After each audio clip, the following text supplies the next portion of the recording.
checking out. Houston panicky.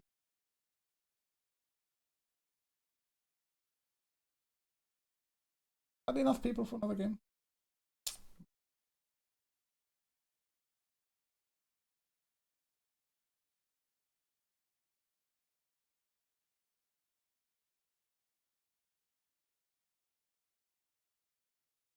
There we go.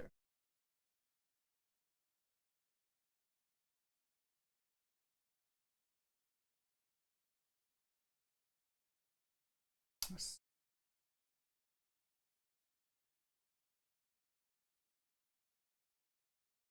How does anyone have problem?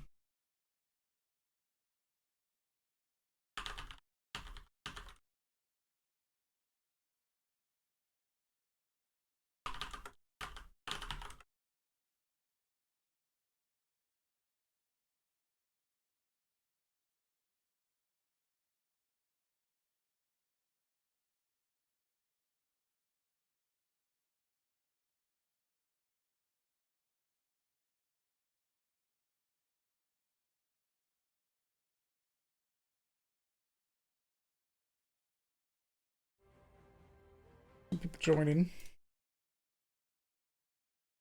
So just so if I press that.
Let's go live then, or let's try and do this live. These settings in audio again. Like part.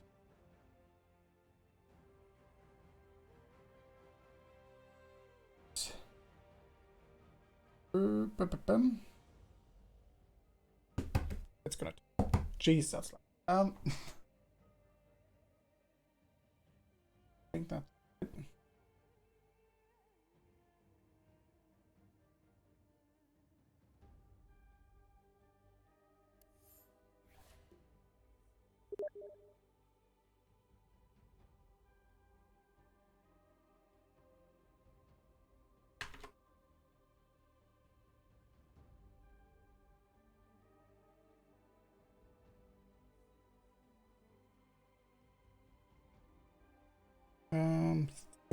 Thinking.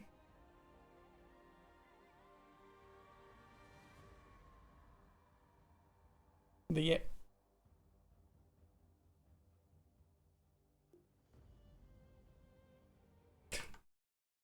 go into Inhouse. Oh, remember those times? First Team 2, no. We still have a thing, but international channel. Right. So, that should be that. I'm gonna do a quick check. Mute this. I need to talk a bit, so let's quickly mute this. Should be able to.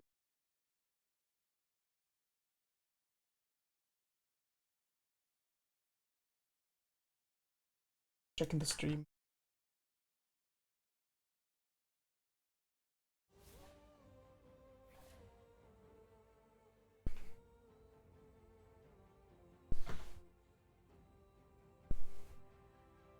My mic. My.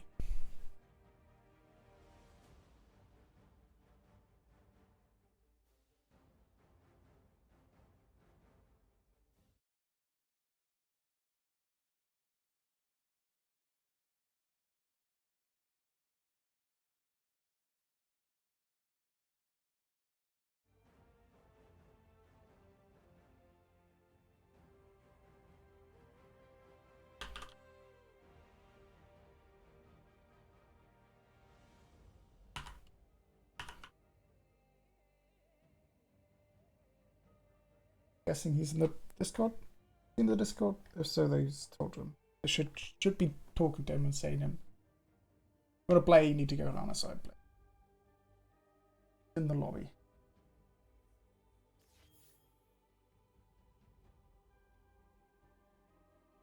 Spectre. Disgusting. 17 silencer.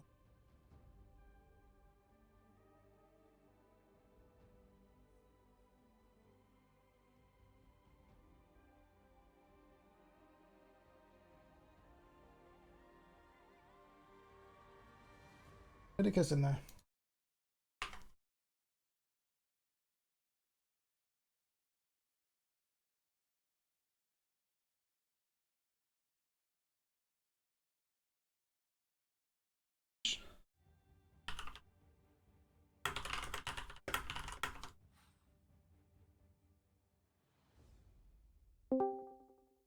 Yo. Hi, Siler. How are you this evening? All good, all good. I hope I treated you to some awful, awful void spirits. So I hated your usage.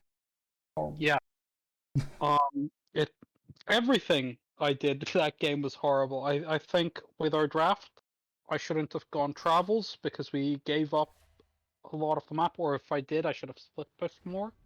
And I think I should have gotten a BKB instead of Fuels, and done a lot of things better and or differently. In the end, I just decided to have duels with Stobby, and those were fun.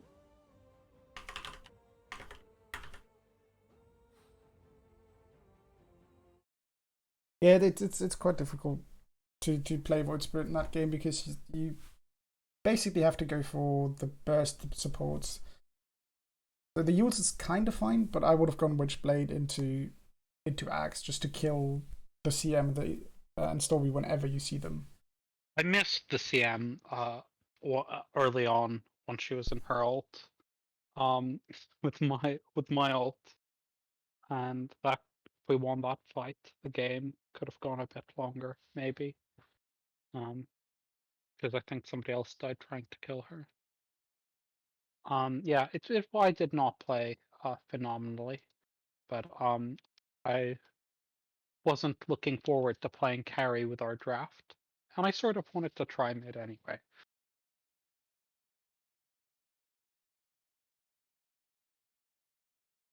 So, is there any team you favor?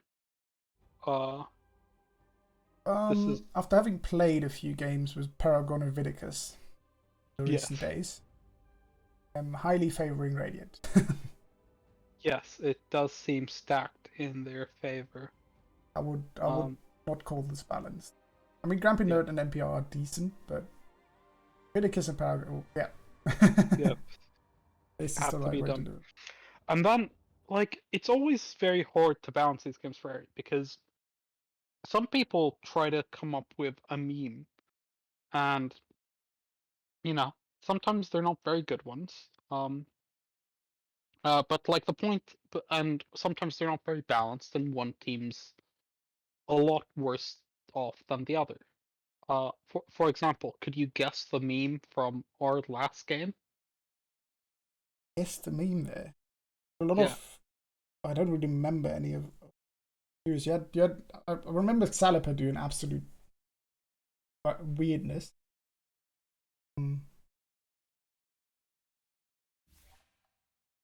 Yeah, we are.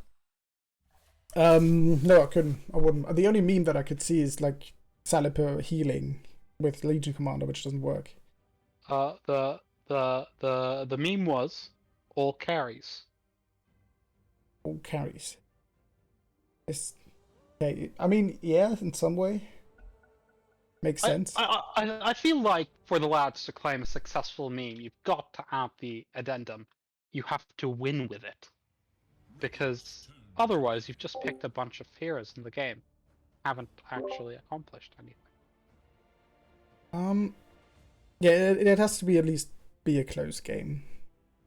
But even if you go all carries, like the problem with that draft was that they were all supporty kind of carries. Didn't really have. You only had PA as a real carry. Yeah. So I mean, I nearly thought about saying all off-lane heroes, but you had a PA, so. I mean, it was all cores. I suppose.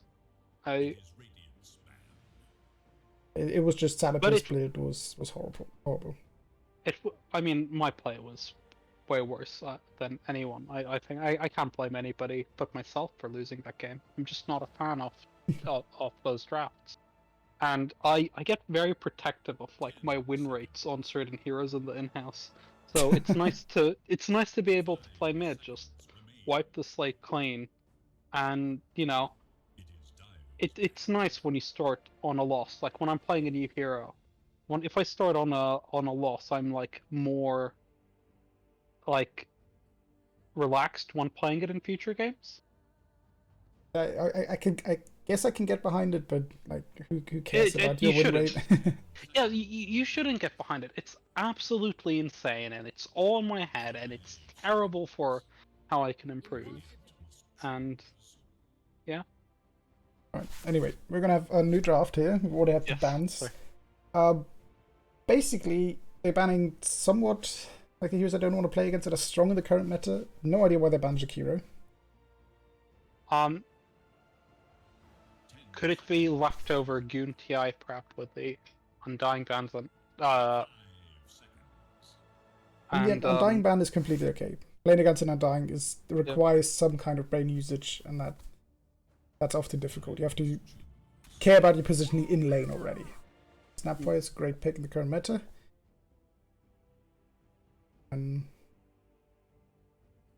But the Jakiro just doesn't make sense to me. But I guess it's good. It's a goon specialist hero, right? It's really easy to hit. Stormy did really well in that last game on it. Yeah, he did. So I guess it's a bit of fear. Who's playing the Snapfire, would you say? Is it Notkin Snapfire? Notkin, I think, sometimes. It could... when I look at these teams, I don't really see many players with like their signature positions. I see much more versatile players. BJ Roth or Bjorth is going to be support. But that's pretty much all I can say, I guess. Actually, I'm not sure. Normally, I can figure out people's positions from the draft, but not today. Yeah, it's only the first pick. So, but we don't actually have a lot of core players in this game, right? The only two that I really see are GrumpyNerd and Zoey, right? The two captains. Everybody else is kind of... Naj plays a bit of core. Paragon is No, the core. Yeah, core. Alright. Core player. Vidicus fancies himself a bit of a core player. He's not on my banned list per se, but he's on the list right next to it. He was playing Lycan earlier this week in a game I was coaching, and I suggested he push out a wave. Well, somebody I think I was coaching Grumpy, like just personally, but or someone, and I said, can your Lycan go push out bot? And the reply was, I tried, and he just pinged his short and said, I already am pushing bot. So, yeah, that wasn't fun. I guess he is a new player. He's a very new player. He is a new player, yes. The real question now is, how often is Brute Mother picked in Inhouses, and is it ever any good? I think if somebody's going to pick it, it's going to be Madge. You know, does he know what he does with what he's doing with it? I think he'll do okay with it. Because the thing you've got to remember about heroes is, even if you can't play them that well, the other team doesn't know how to play against them. I guess so, but this Tide pick is great against. Right? If you're playing Tide against a low skill or not a high skill Brute Mother, you're gonna get a lot of farm with your E and your Q, especially if you go Axe. Back when Kyle fancied himself a Prophet main, I remember him saying, I'm harassing the natures of this alchemist.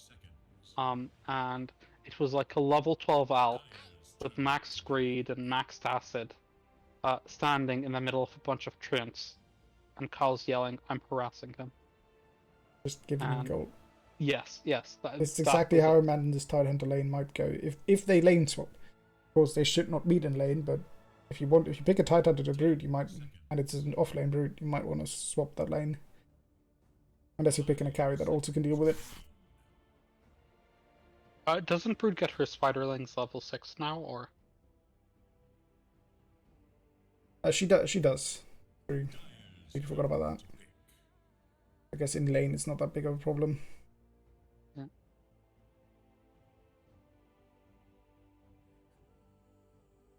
QueenSlander's going to be proud about that Hoodwink ban. That is a player-specific ban. It's a Grumpy targeted ban. Yeah. He was saying today how he had to play a game of Hoodwink to put it on his profile, so that people ban it today. And he's accomplished that, so good job, Grumpy.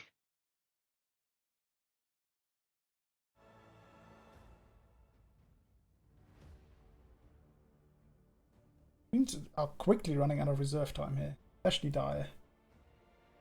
This is third pick, people.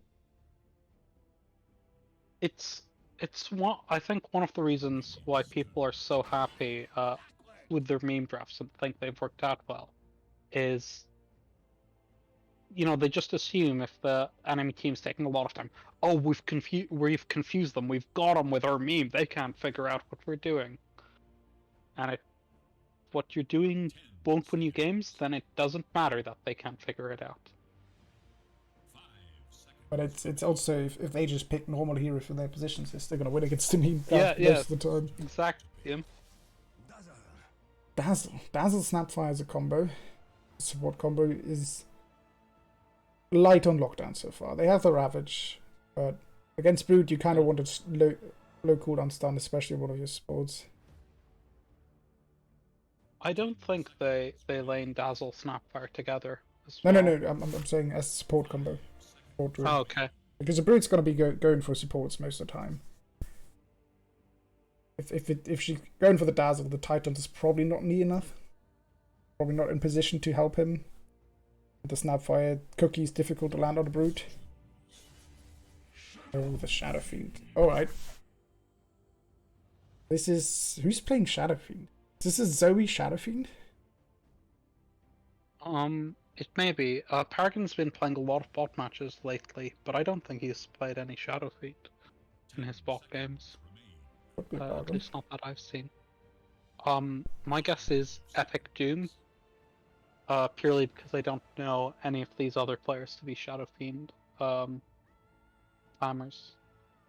That is true. I have no idea what Epic Doom tends to play.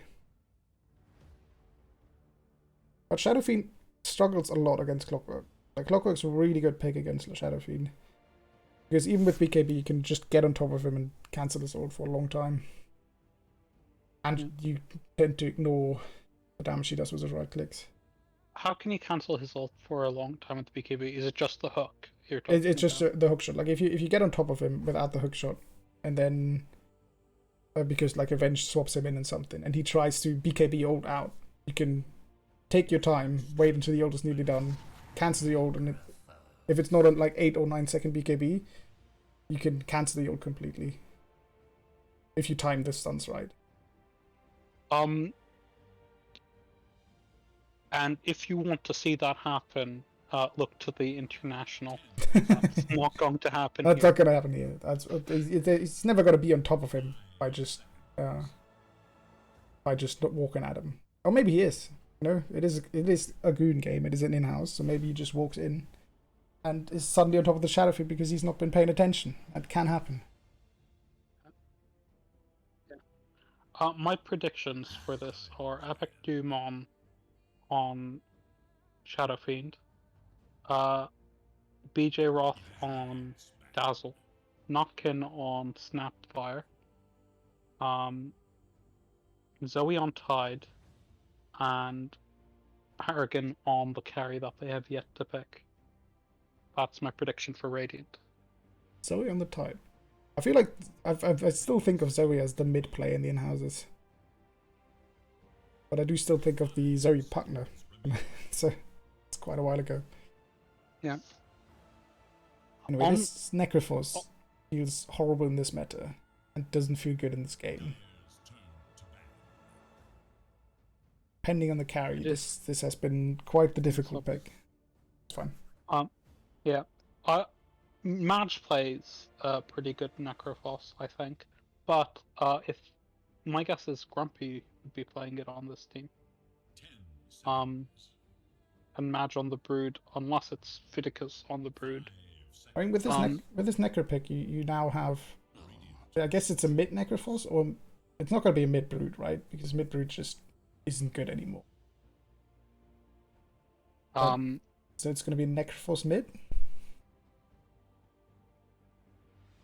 I believe so, but also these are the lands. Okay, this is interesting. So it's a carry Shadow Fiend, I think, and a mid puck. Makes sense. Great. Yeah. Not a bad game for it. The only problem you really have is this Clockwork. Everybody else walks at you and you race them to death. So I guess Paragon on the Shadow Fiend and Epic Doom on the puck. I have no idea. The only thing I'm quite certain of is Notkin on the snap. Everything else, I'm looking and seeing what's happening there. My last pick for Dire is a Faced Void. I like the pick against Puck, but they have zero things to follow up into. Yeah. What's NPR on the Brood? NPR on the Brood, Fiddicus on Clockwork. Predicted quite well. Epic Doom on the Puck. Yes, I did say Paragon's gonna play the Shadow Fiend. If it's the one.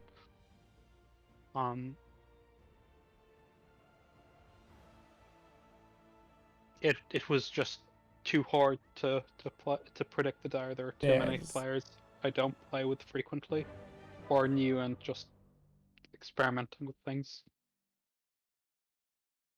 I favor Radiant's draft a bit because I really don't like the Necrophos here. Against Snapfire and Shadow Fiend, it just doesn't feel good. But we'll see how they pull it off. And if the Necrophos starts to stomp, he can survive through those kind of things. might help out. And at the starter items, we see nothing too surprising.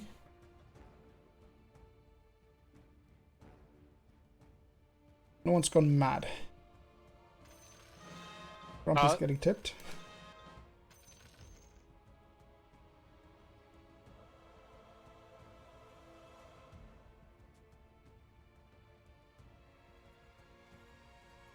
The Ring of Bacillus on Dazzle as the first item. Grumpy's opted not to go for a Quelling Blade. He does have the gold. Does he? That's 130, right? It's 100. 100? Prices, I just buy. It is only 100. I guess Void does have a decent attack damage normally. Nice to cut trees for your supports.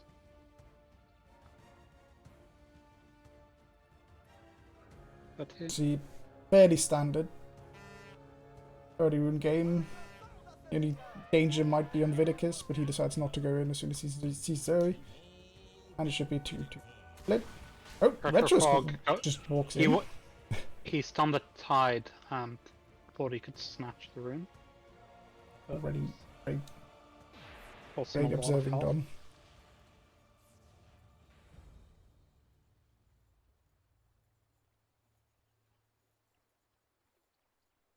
Nukin is waiting mid for the D ward. They swap the ward. Is Match going to get the deny? He should know this. Think about it. Alright, only this mid. I mean, Puck should have the early advantage, but then Neko just starts running away with it, regioning up every bit of damage you do. Broodmother taking a lot of damage down bot. I guess a few raises used, you're slowed and you're sad. Yeah. Actually, I really like this Ring of Bacillus now. I really thought it's not that good because you don't have regen and you don't need that much mana and Dazzle, but the Necro loves it. The Shadow Fiend loves it. Yeah.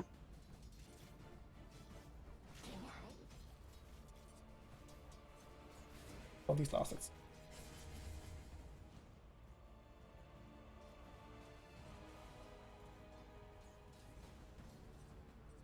Sorry, who did you say is missing a lot of last hits? I watched Paragon miss 2 last hits when I said that. I mean, Shadow Fiend does have very low base damage, doesn't he? Last hitting on a ranged hero is a bit difficult. But BJ Roth is dying to the clockwork here. It's dying, but also up top GrumpyNerd's taking no damage. Just basic trading going on. Nothing too scary yet. We're gonna see the negatives of the tango of early 3 tangos on the Dazzle. He's gonna struggle to heal himself back up. And just be AFK Void's going to see the negatives as well. I thought maybe not going Quelling Blade could have been trying to get a stick out really quickly. He just rushes a Midas with it. I can understand it.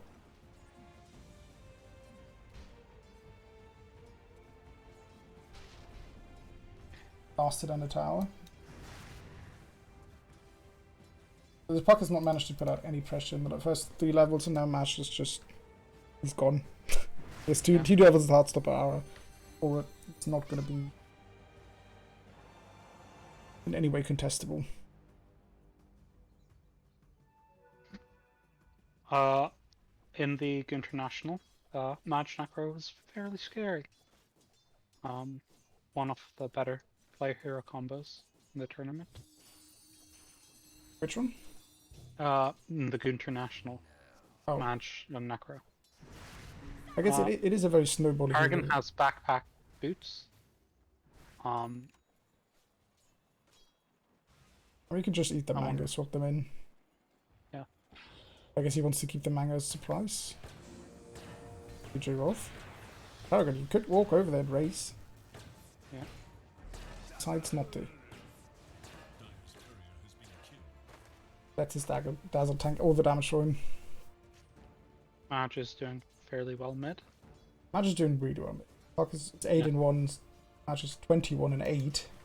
Is as much nice as enemy has last hits. He's going for a kill here. Epic Doom going down to 60 HP here.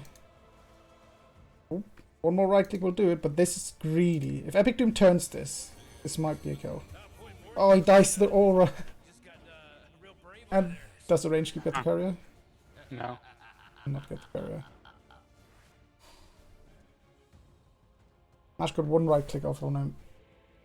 But that tower did a lot of damage to Mash. If he silences him before he and then joins to the orb without taking that hit, he might actually get him. Yeah. So is this supposed to be a Puck favorite matchup? No, not at all. It is supposed to be a match up in which you never die, because Neko really shouldn't get you unless maybe with a level 6. But Epic Doom is tanking a lot of damage just for nothing. Like these Qs should never hit you. You should get 1 point in phase shift early just to dodge the Qs of Necrophos, because that's the only way he really deals damage to you. And then you just trade farm. Everybody just clears the waves with their spells.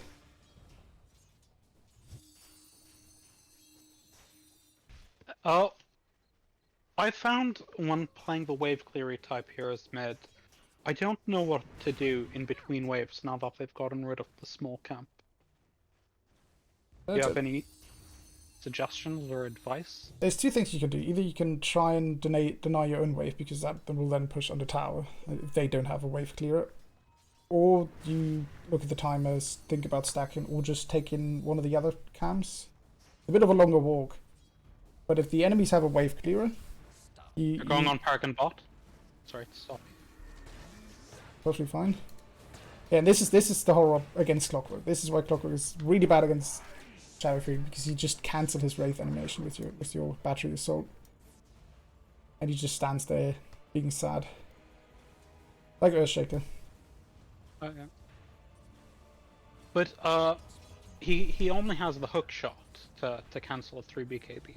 Yeah, once the BKB comes out, he's a bit more protected. But until then, if you get a hook shot onto him, like until from level 6 onwards till he gets his BKB, which in a Goon game should be like a 10-minute window, if not longer. You get basically free reign on him, and you beat him in a 1v1, and you can hunt him down.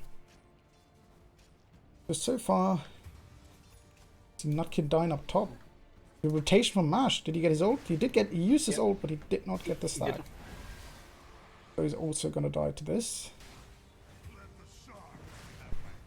Good rotation from Mash. I've heard about one of the Goon stacks playing with a pause 4 Faceless Void and a mid Pudge who just blink into the chrono with. It might have been a carry Pudge who would just blink into the chrono with Rot turned on. If anybody insists their pause 4 Faceless Void win rate is high, I think the Pudge was Butcho. So that's why. I mean, also for Faceless Void, I can understand the support voices Faceless Void idea, because he does have 2 spells that kind of do a lot for you. But it really doesn't feel that well. It's just a weak melee anti on a core, on a hero on a support role.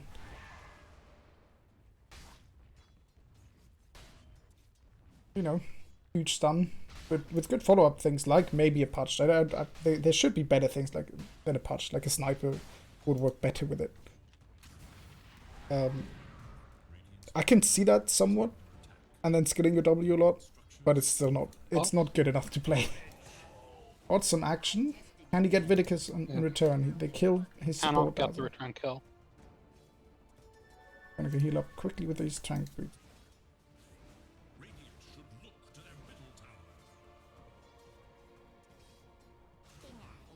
This bot lane has gone horrible for Radiant. Yeah. And so has lead mid. our NPR to have a very good lane, a very good game. Radiant have lost all 3 lanes. You would say that, but Zoey has done well outlasted Oh yes. GrumpyNerd. Fair. But he is higher Oh, yeah. level than So her. Zoey's fairly reliable. I think they're. I would have said they're winning by a lot until the gank, but maybe they still are winning, just not on levels. Epic Doom used all his mana mid, and Man just walking up to him. Oh, and he used his phase shift too early as well. Couldn't dodge anything. He could coil him here, save himself. But, No. Oh my! Oh, very nice. Very nice grave from Pure, but Punch nothing. doesn't get away. doesn't have mana to get it. This feels like Now a very. BJ Roth dies. Yeah. This is a necro out of control. Yes. And it's very frustrating because now is the point at which goons start calling for ganks, and it's too late, and your support will die. I would not be surprised if they go mid again to try to kill this necro, and I think they shouldn't. I mean, they can kill him as soon as Nutkin hits 6. So, minute 10, Nutkin buys the tome and comes mid with a coil and a yes. multiple kisses. They could kill him. Doing a quick ogre axe. I don't know what item he's building with that, or if it's just some strength. He's buying a Sange.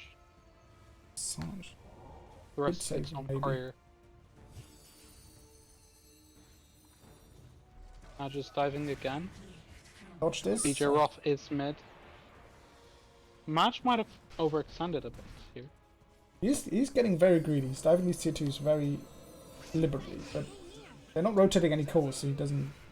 Retro Frog has come to help Madge out, and Puck and BJ Roth dead again. Yeah, they keep trying it with this dazzle, but it's not working. And now Paragon is walking in. Match can turn this. Yes. He didn't get the region sadly off the Puck kill, of the dazzle kill. Yeah, they should just leave this. Like you said, if they go mid with the Snapbarrel, maybe they get a kill there, but they just died with Dazzle Puck. And now Madge is stronger. Brute as well. Do it again. Oh, that's unfortunate. This is turning very badly very quickly for the Radiant side. They're gonna have to have this off lane start doing some serious work. They get the tower here maybe, depending on whether or not Grumpy has Mask of Madness and his support behind him. He could try and Chrono Nutkin here.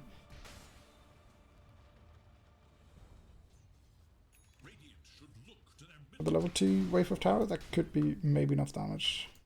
I'm gonna lose their mid tower here. Paragon is rotating top underwater though. He gets the Chrono, but I think he chooses the wrong target. It's Zoey. Oh no, it might be the right target. He gets a good few bashes, but it's, oh no, it's not enough. And oh god, he's time walked in and he's dead. It is the wrong. Oh.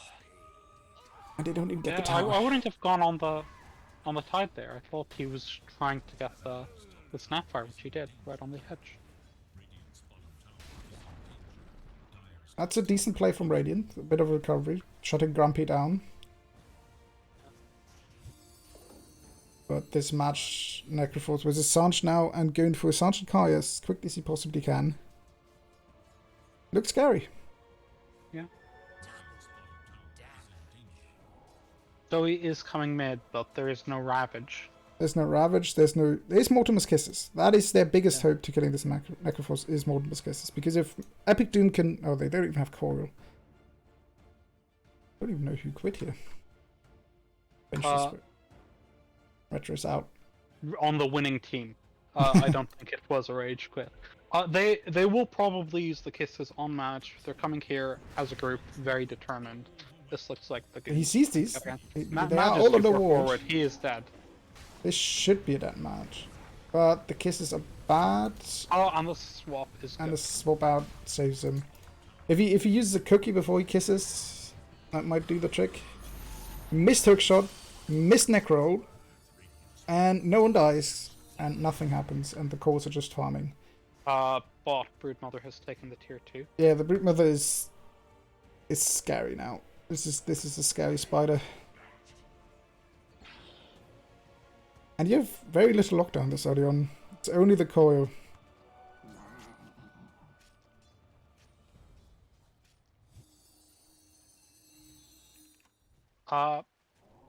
Paragon is going for the Shadow Blade. What do you make of this game? It's decent in a Goon game. I feel like in Inhouse you can do this because it's a kind of like you're playing at your own level and abusing your own level. But I don't like it that much. I would have preferred any other item that's typical on a Shadow Fiend, like a Mask of Madness. If he gets this Clockwork can still kill him if he gets on top of him, especially with a Shadow Blade. Clockwork doesn't care. Yeah. With a Mask of Madness, you might be able to turn. Like you say, he might get away with it here, but I found playing heroes like Ricky and just trying to abuse invis is a lot harder in in-houses. People buy more sentries when they're being watched, and they tend to group together more in in-houses than in their normal pubs. They see Paragon here. This should be a kill. If he doesn't miss the hook, Frog. This needs to be a kill, and he can't get out of this. Oh, Vidicus messes up the pogs, yeah, but he should gets still get a shot. Nice clean kill on the carry by the SWAT duo. Meanwhile, Radiant tried a rotation onto the Brute Mother, but she somehow saw them. I like this. One of my biggest complaints about the way Goons play is, sometimes there are a bunch of people who do nothing, and then they just get very frustrated. We have to do something as a team. It's like, well, you're off-lane Legion commander. We have a Skyrath mage. You should just call for a 2-person gank. We don't have to 5-man smoke every time you want to do something. So true. I like this river vision that Retro is putting down. He's putting a lot of emphasis on the mid lane. Oh, Paragon, you don't really want to fight this, but maybe with a good cookie here. This might be a dead match. Oh, the swap out. Nice swap. Oh. Can the kisses kill him though? Match dies for it, though. He does die for it. It's a fine trade. The only bad thing about that fight is that you get the Necro gets a stack. Everything else you're kind of happy with. 6k network lead on the die now. NPR has his race pact finished. So damage in fights is going to be very little. Yeah, they're going to struggle even more to blow someone up in Chronosphere. I know the Chronosphere is in the same paths. Oh yeah, but this Paragon and this puck is not going to kill anyone anymore. Also, if you're looking at the puck item build, he's going Yules. He's going Yules first in a game where Yules does nothing for you, right? There's nothing you perch off with the Yules. This should be a Witchblade first. A Witchblade, or if you really want Wave of Terror armor reduction. Yeah. I played a game. This my part of fight going on bot. They are going bot. And get Zoey, she charges up the Ravage, gets the Ravage off, but there's no follow-up, no kisses, nothing. And this should be a dead Zoey and a dead Nutkin. Futuroth might hope to escape. Zoey dies for it, so it's a Ravage expended. So I'm going to turn my half of this cast into a rant about all the worst games I've played with the Goon stacks. There was, if you're wondering why FedEx had Shiva's Guard recipe on his quick buy for a few months, it's because of this game where we're playing against faceless. We're playing against a Dazzle and Shadow Fiend, and somebody on our team just said they're doing a minus armor strat, purely based on the fact that they picked those two heroes.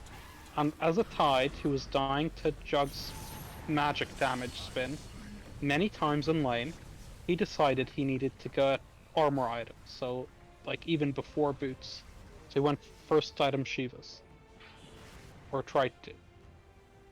He had the recipe. And he asked us all if he thought this was a good idea. And we all said no. We all said no. But he did it anyway. And the lesson I've learned from this is, if goons ask you, is something's a good idea, they're not trying to ask for advice. They're trying to show off their knowledge about what they really believe is a good idea. I think not. that's kind of like a FedEx. Like, if you say that's a great idea, you should definitely do that. He's not doing it for it. Like, you just have to reverse psychotic him. Oh yeah. While they're going to match here, this might be a kill. He doesn't get off his W. In fact, I think FedEx was very sarcastically edging the schooner he was in the game. In the Desta. I'm not getting into that. So this is back a huge when I was kill an for them. angrier lad, I got very upset about Goon games. Yeah, don't ever put any effort into Goon games. Or any like whoever approaches Goon games with the spirit of winning the game, or actually with the expectation to win the game, should not go into Goon games. Yeah. Yeah, I found it's much easier to not have the expectation of winning when I'm not playing carry. It doesn't feel like weight of the game's on me. I think with carry, especially carries I like to play, it's like, well, I've been farming away for 20 minutes. I want to finally do something. 40 for a second. There goes the chrono. Good Nice point, chrono. Librarian. Good point. That's kind of criminal. This Venge is dead if he doesn't have that, and this is just a horrible fight for Radiance. Oh yes. That wasn't one time, Librarian. That was many times. And while I'm willing to admit that I was completely wrong now, and I've seen it, I will probably do the same thing next time I play Blinkag's Lion. But I'm gonna know it's not because I'm trying to win the game, it's because I'm trying to have fun. I will no longer insist that it's a winning strategy, because I've learned it is not. I've just seen Class's comment saying that Paragon has not gone for a single point in his Presence of the Dark Lord, which would just be 4 armor reduction on everyone. Like, I can understand leaving it on 1 point, but not a single point, like a value point in it, for just 4 armor reduction on everyone around you is extremely criminal. He's gotten it now. He must be stream sniping. No, it's just the only thing he can take. It's that the only attributes. Yes. But it's not an in-house if we don't accuse people of stream sniping. Zoey's very sad now. She's still trying for this blinkers. Oh, Match just dies to Nutkin. How did this happen? How did he die? He died Nutkin is... He was on the high ground. He was here. Used. Okay. We didn't notice that. However, I don't think many other people in the game noticed that, because I'd be TPing back if I was, like, for the kill if I was on Radiant. They might have all been there as well. I'm very sorry, guys. This is just a stream where you listen to me rant. Seems to be that way. To TheSyler. I have to take control. Make him not do that. Well, you're controlling the camera, so it's actually... I'm gonna blame you with it. I am controlling... I didn't pay attention at all. I didn't see Match diving a tier 3 at 21 minutes. It was a stupid Match move. is TPing bot. Might be going for this snap. They should be going for the snap frame. They're just going to find Paragon as a bonus. It's disarmed. But there's no dust or anything. So Nutkin might die here. But Paragon should get away. They might turn this. They don't have any dust. Paragon this was... try to turn this. There's no ult on Paragon. He uses 2 raises, gets ulted by Necrophos. Good Ravage from Zoey, but there's no follow-up again because Paragon was already died. The kisses, they get 1 kiss. Helping. But Mash just lives. Yeah. Mash just lives and kills everyone because she got the region of the Paragon kill. If Paragon has a bit more patience there and waits for Zoey to come in before revealing himself so he doesn't get necro-ulted, that's a 1 fight. They can do a lot more damage, but Match just got the region off of him and removed the damage that he could have done to him, so they just didn't have any follow-up. Bit more patience, and that's maybe a turnaround, or maybe a little comeback, because Grumpy isn't there, and NPR also takes forever to get there. Retro, not NPR. Grumpy already has a BKB.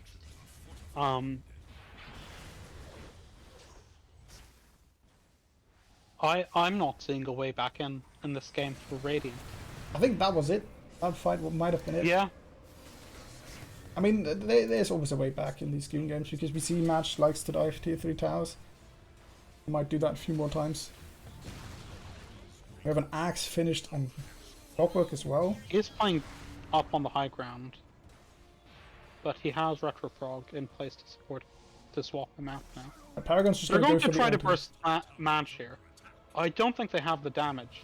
He coils him. But he's got him too far away from his supports. I don't know why Paragon revealed himself. He could have just walked on top of him and used his ult. Like, coil into Requiem of Soul, and Mash is probably dead because the coil snaps because of fear.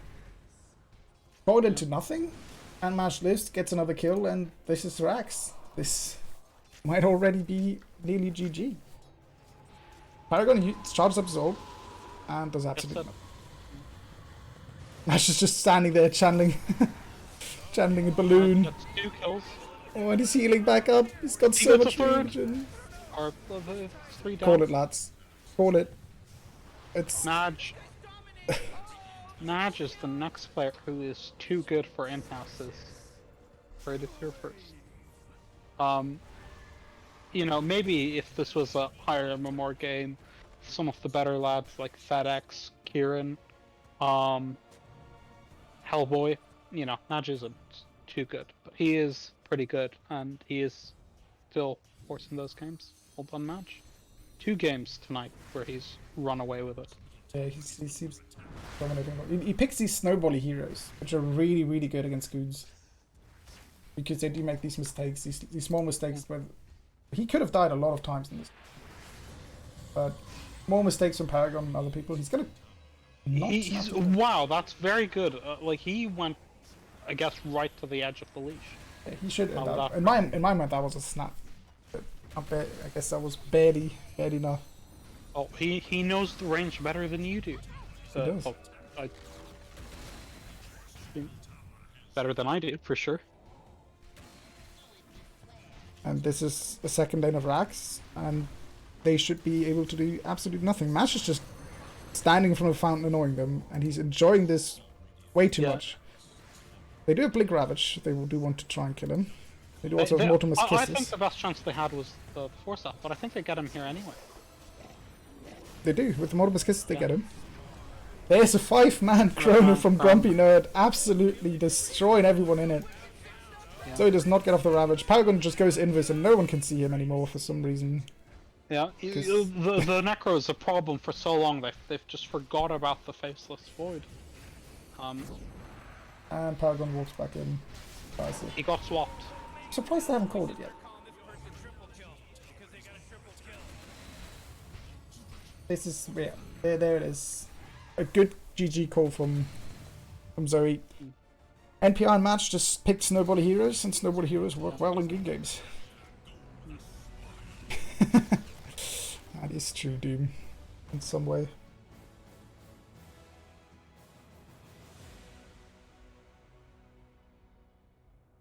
Now, do you think there is going to be a game 3? Depends on the interest.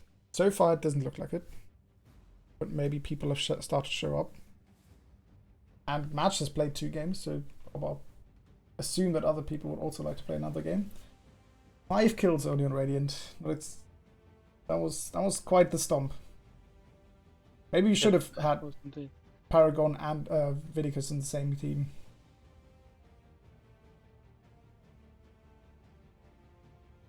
This worked. But I think it would have been a stomp in the other direction. I don't know. I don't remember who they traded Paragon for. They traded him for Match. And I think Madge won mid very hard. And he sort of gave the Void a good enough lane because Zoey was doing very well top.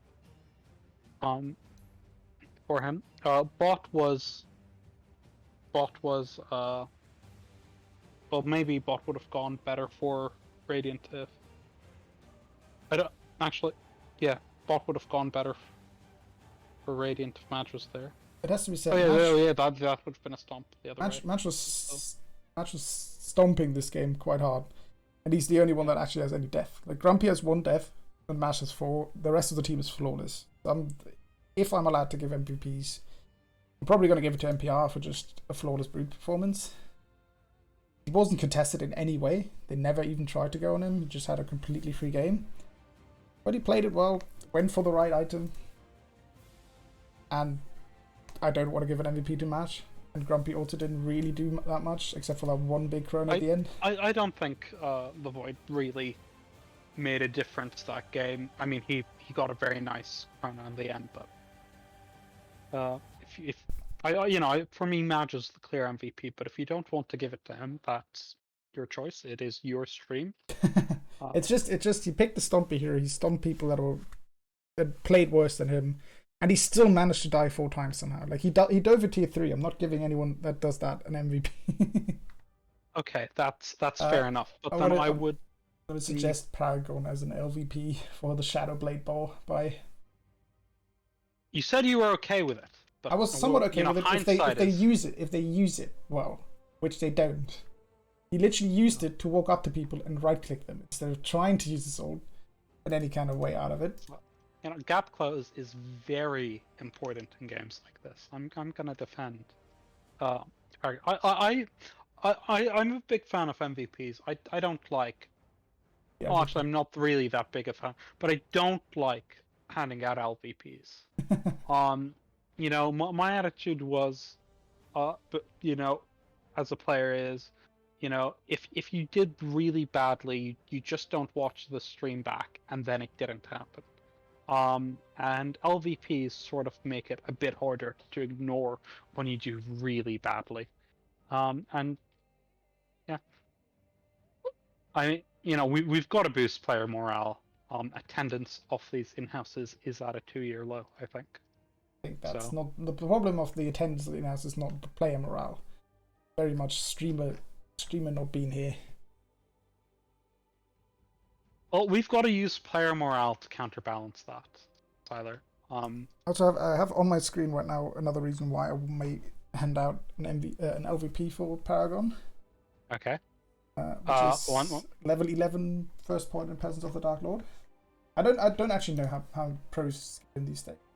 Maybe they actually do that because the other skills are that good. But I feel like 1 value point. That's fair. They are going to do the player draft for game 3. Clavs is back. Emu's in. Emu is a player to rival Madge. But Madge is no longer in the lobby.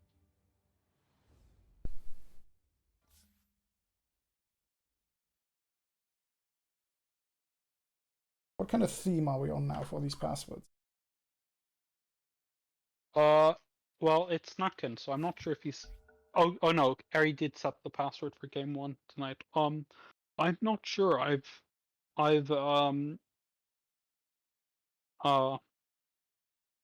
was teas at one point, and then it was breakfast meats, and it could still be breakfast meats, but I don't recognize a lot of the names. So. Alright, Emu. That is a strong, a decent goon, a high goon in my rating. Yeah, Emu is very good. I haven't played much myself.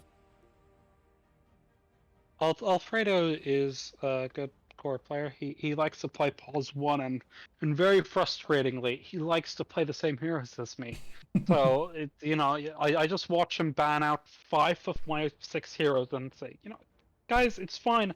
I'm just gonna pick Spectre, and then Alfredo picks Spectre, and I'm in trouble.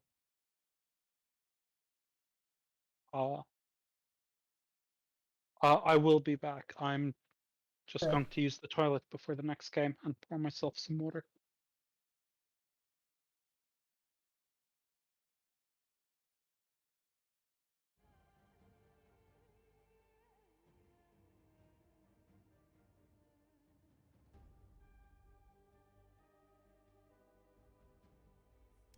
Check him.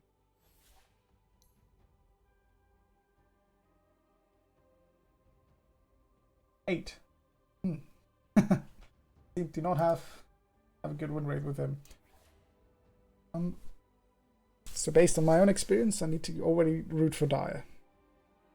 And seeing as Vidic has actually surprised me in that last game with his support performance. So far, I like their draft. Or their player picks.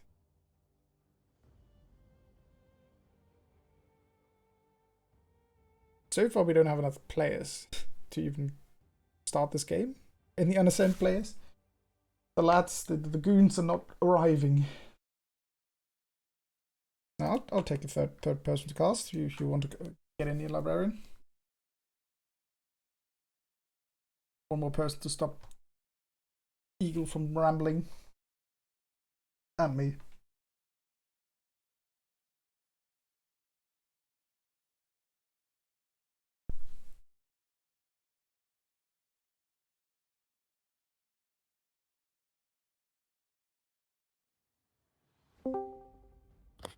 Good evening.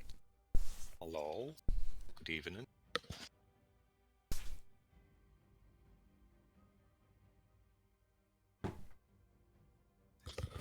How did we get this amazing Syler cast going? And literally everybody else didn't want to or didn't have time.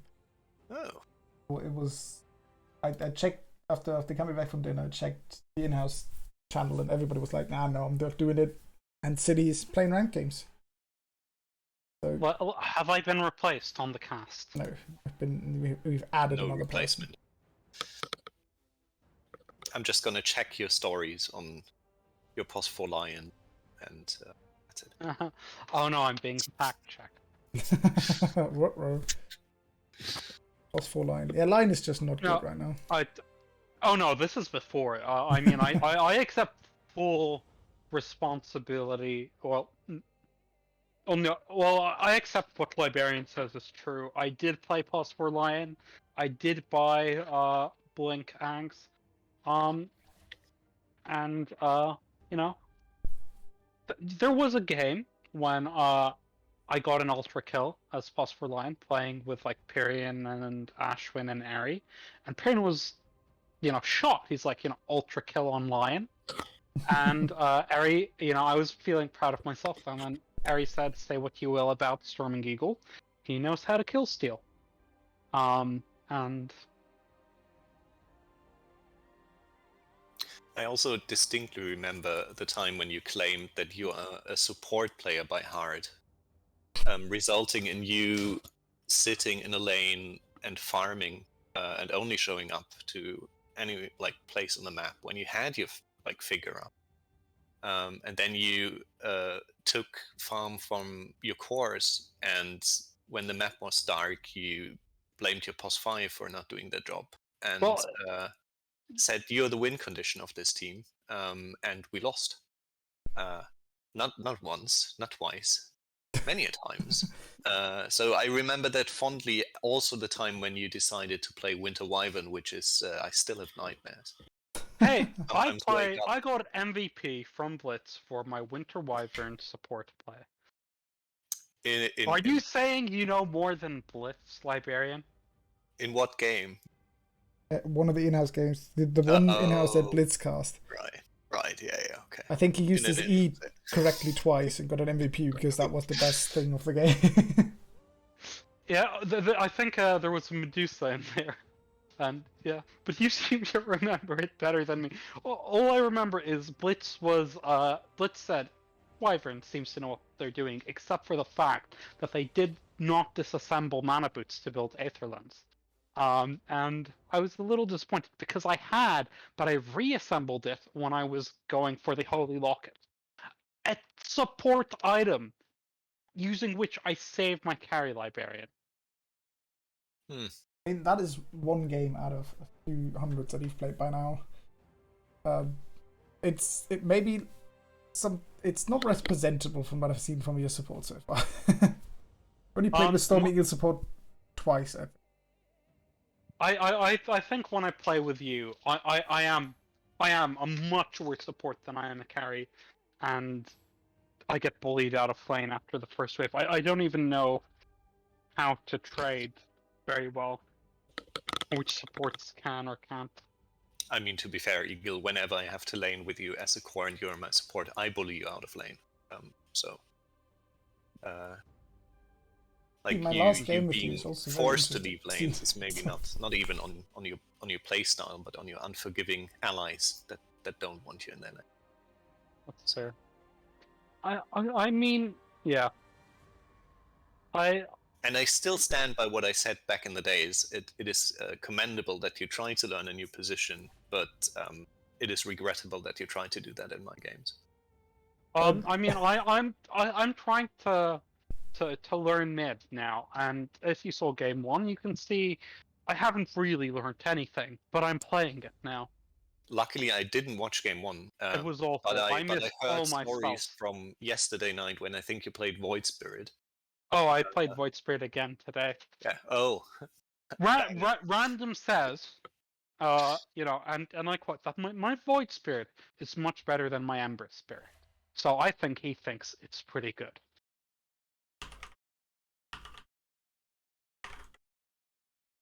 Who said that? God of Random. Yes, he said it's better than my Ember Spirit. So, you know, I think he rates my Void.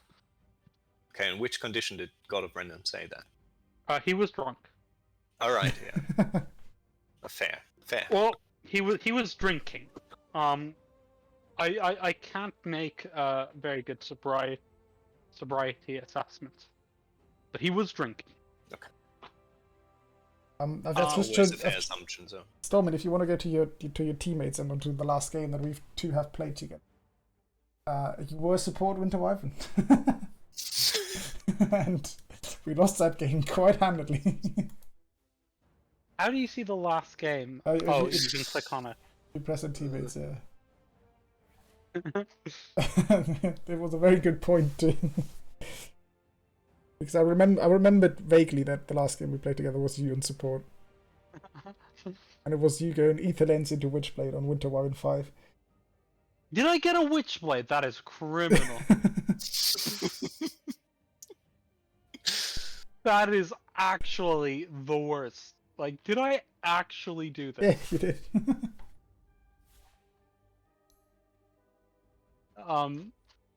Wow. God, I think luckily I didn't play enough games with you, Syler. We not have enough games to do. We not have 5 games. No, I don't think so. That makes me very happy. Because I can see the, like... This was recent. -0% already. I play a lot with. The only person that I play a lot with that I'm bad with is Nesk. And Snook, oh never mind. It's all gone downhill. I think you suggested the Witchblade. I couldn't remember. I think you suggested the Witchblade this game. I can't remember why, but I don't think I would have built a Witchblade. This was recent. Like, look, if it was a thing I'd done a year ago, like I accept. I made some awful decisions, and I still continue to make awful decisions. But I know Witchblade bad on pause 5s. Honestly, not that horrible, but that game, I guess. And the truth comes out. I don't know. I wouldn't suggest it these days in a game like that. There's nothing that you're killing with that Witchblade. Okay, I want to introduce something because I think that's something missing at TI. We do the cold case draft prediction without seeing anything.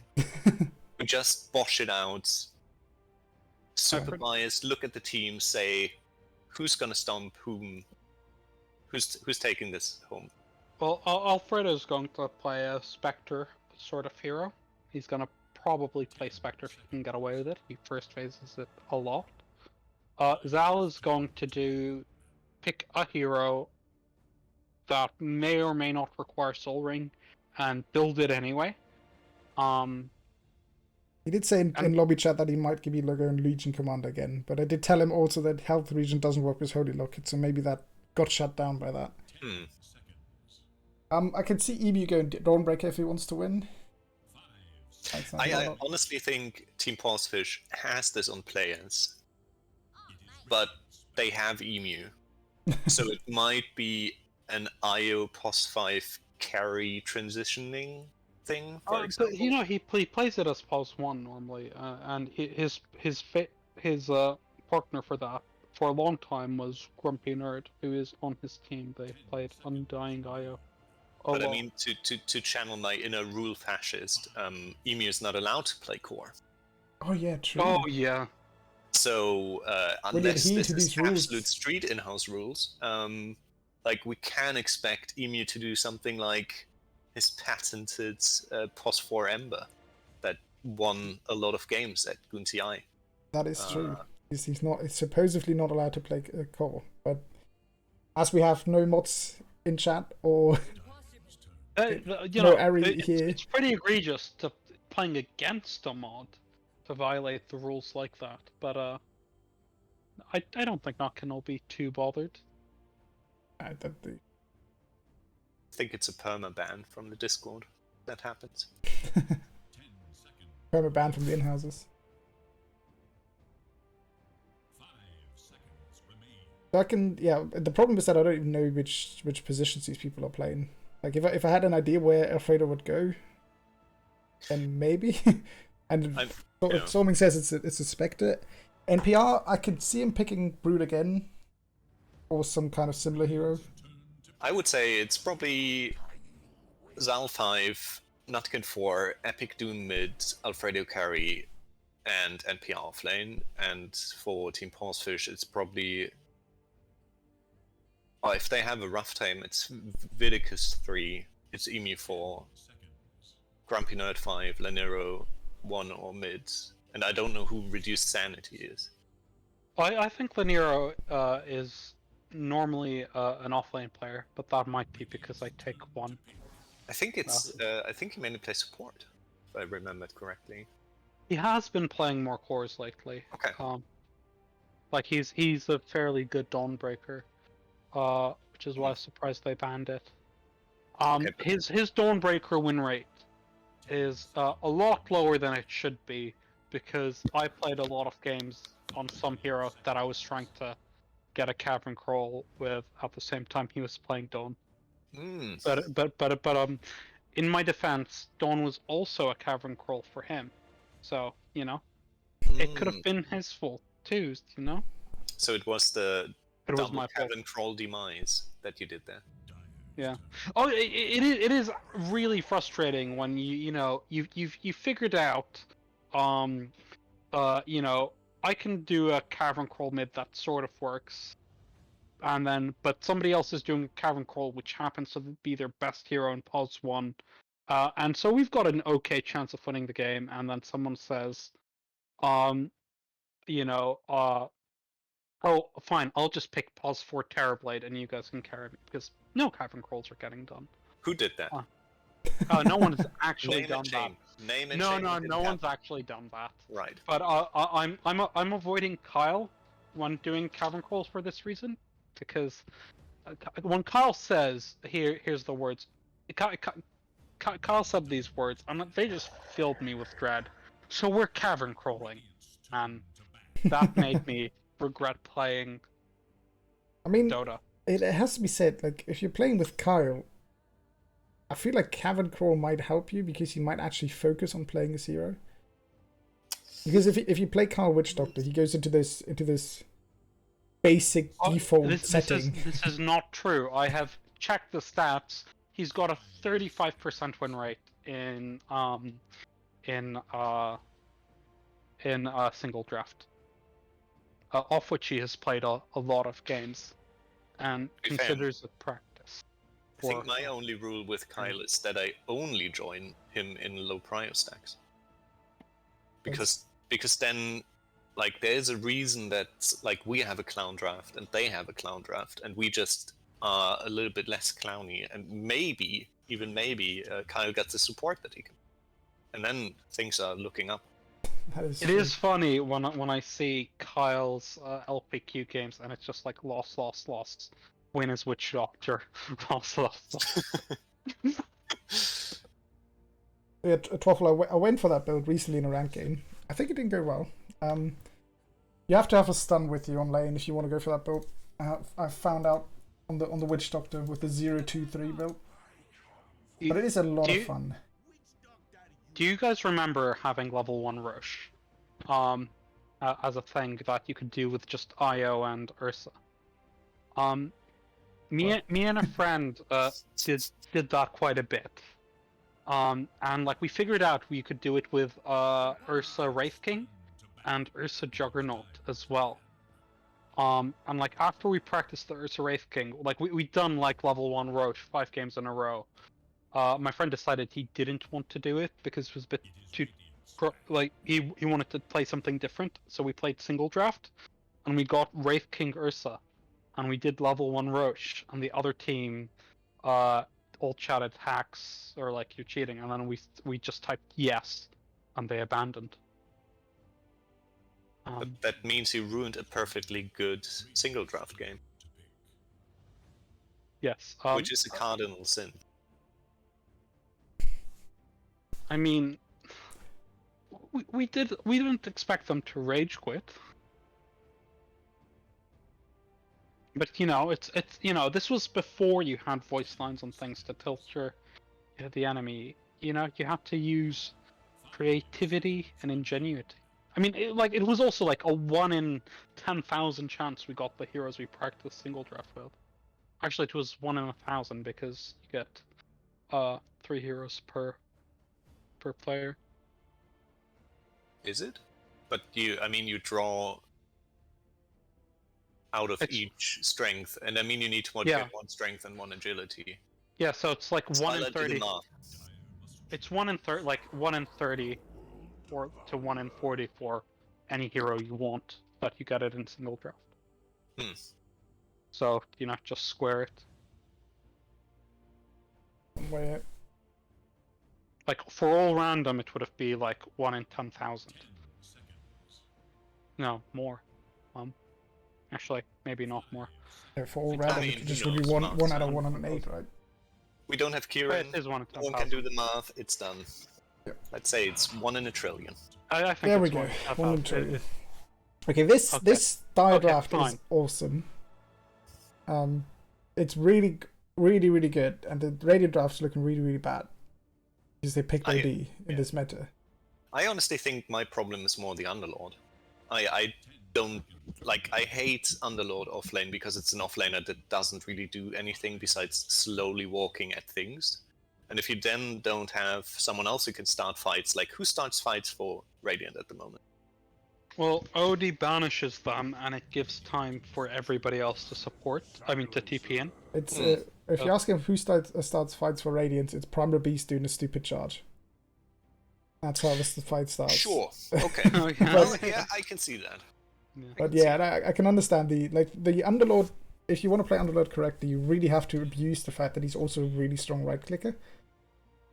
Like, you don't buy any items for it, but you really have to be aware of the fact that you can get on top of people, and if you click them after one hero has died, you do like 100 damage per hit. Yeah. Oh, Radiant can just go for the high ground defense draft and just pick a late game hyper carry. Against Jakiro? Yeah. Against Jakiro Silencer, it's difficult. That's fair. Ooh. Alchemist. That's a brave pick. This Alchemist Witch Doctor lane against this Primal Beast Undying lane should be horrible. I think it's Primal Beast and Jakiro, to be honest. Oh, you're right. I think it's Undying safe lane, it's a Silencer mid, and probably they pick like an Alfredo hero. They picked 3, yeah, they picked 3 supports, so one of these is going core. Yeah. Do you think it's a Silencer mid? I mean, it could also be Primal Beast mid, and then they put Undying offlane or Silencer offlane or something weird like that. I can see the Undying offlane in some ways. Primal Beast mid is so strong, like even Jake can win on it. And that means something. EG managed to win with it. I honestly, I think this hero is... It is just stupid. I think there are just some matchups where Primal Beast really suffers. And I think, honestly, Underlord and OD might be two of those heroes where Primal Beast might have a bad time. Could this be a +4 Alk? No. If it is, it's horrible. But I cannot see an Alk Witch Doctor support duo doing anything in the game. I mean, they could do the old... What if they now pick a super independent carry and they just walk around as a tag team and gank? Like, they go to every lane and they gank with Maledict and Stun. Over and over again. It could work, but like you still have to have some sort of follow-up damage after that Maledict and the stun, right? So it has to be the lane partner, and the lane partner then would be either an Underlord or an OD, which then doesn't do any damage. I guess Underlord can do some damage into Maledict. Yeah. But it's hard dying to an Alchemist and a Witch Doctor. Actually tough dying to that. I mean, honestly, Underlord Witch Doctor is a pretty fun lane. It is. That is really strong. With the max HP burn, Yeah. Maledict gets quite a lot of damage. I would actually, like, if this is a Primal Beast offlane, I could see a world where they should swap lanes and put that actually against the Primal Beast. Yeah, What do you think Dar's going to pick here for their carry? What's good here? Yeah, both are still Spectre has black in been their banned. one, right? I would. Yeah. Just something bursty PA. I wouldn't mind like a Drow Ranger for die here. They have no jump whatsoever. Faceless. Faces, I can see that somewhat working, but he's gonna struggle killing people if he doesn't get OD into the chrono. Yeah, the problem is he needs to get... I mean, he cannot kill Underlord ever in chrono. He needs to get OD in. He probably also... I mean, once he has BKB, it's fine, but other than that, like, Witch Doctor's also a problem outside of chrono. I don't know. I honestly thought that PA might have been good because they can just jump on people with that. And it solves their problem that they have. He struggles against OD a bit until BKB, of course, but I guess I'm worrying too much about this OD. But isn't like evasion one of the natural counters against OD because it doesn't want to buy an MKB or something? But Witchblade gives truth. Ooh, that's oh my god. Oh, that's the emu plus 4 punch. Okay. It is. That's a fucking awful pick. Wait, who's going mid with this? Lanero goes mid. Yeah, It's no, Grumpy I'm carry. dire because if Epic Doom went mid last game, I'm guessing he's been retired from that lane. It's Zal mid. Zao mid on a silencer, and he's gonna buy a goddamn Soul Ring and be absolutely useless. I hope that he buys a Midas and then a Witchblade, and then he just glicks people. Yeah. That's my hope. You press your E, you press your Q, you press your E, it's click them once. Okay, when Zalper builds a Witchblade. He's their mid, yeah. Okay, fine. So I see on, how on it a is. mid, on a mid, it's fine, but on a support, that's a no-no. On a mid silencer, I it's understand. fine. I guarantee you, I do remember Sylar saying build a Witchblade. In this game, like I don't know why. treat I can't that statement. I deny every claim of that wholeheartedly. I mean, history is written by winners. I think I said, like, do I buy a Glimmer? And it's like, no, they have a Bloodseeker. Buy a Witchblade. That does not sound like something I would say. Doesn't sound like Yeah, it didn't at come all. as direct, but I would not have bought a like. Okay, I can agree with see you. myself maybe saying buy a Witchblade because we were so far behind that we needed your damage because we had a Spectre. Yeah. But I did not say they don't buy. Oh yeah, Glim. you didn't say it like that. But I mean, look, in games where I think I can carry as the +4 by going greedy, there are games where I'm playing. We're the with... +5 there. Okay. Like, By the way, is the games audio where, thing like, part the or average team? MMR is mine or lower. I haven't said that. Oh, cool. Okay. Oh my god! I always What are forget these level 1 spells? We have level 1 Arcane Orb. You said level 1 paralyzing cast and level 1 atrophy aura. I'm just waiting for Emu to pick level 1 flash heap and win. All good. Nah, Emu is gonna do the patented hook of the room. And hopefully he catches Zalaper. Yeah, so it's Zalaper mid, isn't it? Yeah. Yeah, it's to be like that. Yeah. Nutkin's having a dance party by himself.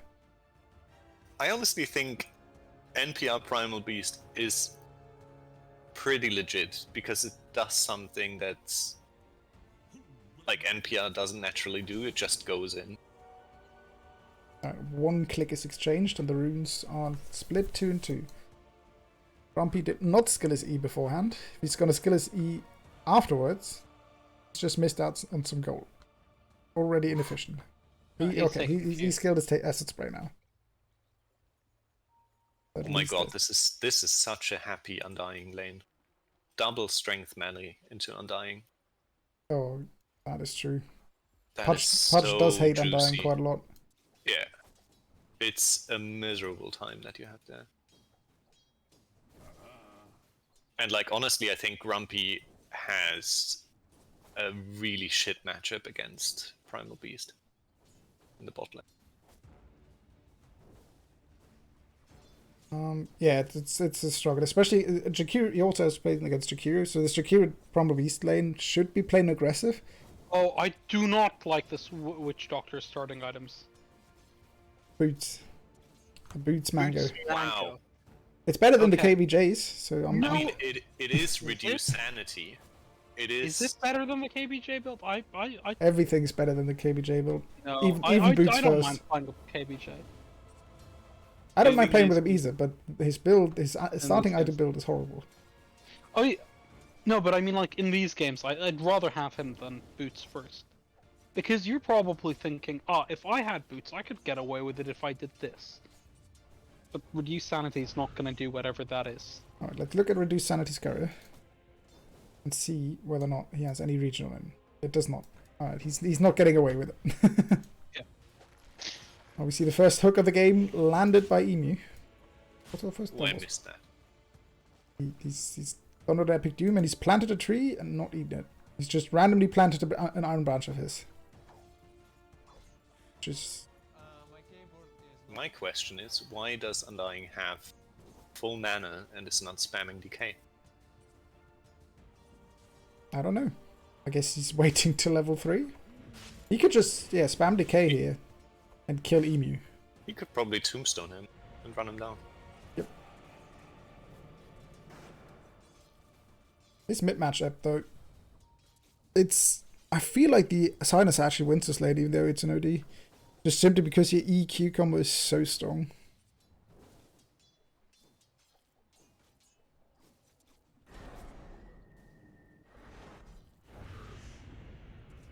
Zalaper actually does seem to be going not for a soul ring and using his spells, which I do like. That's good times.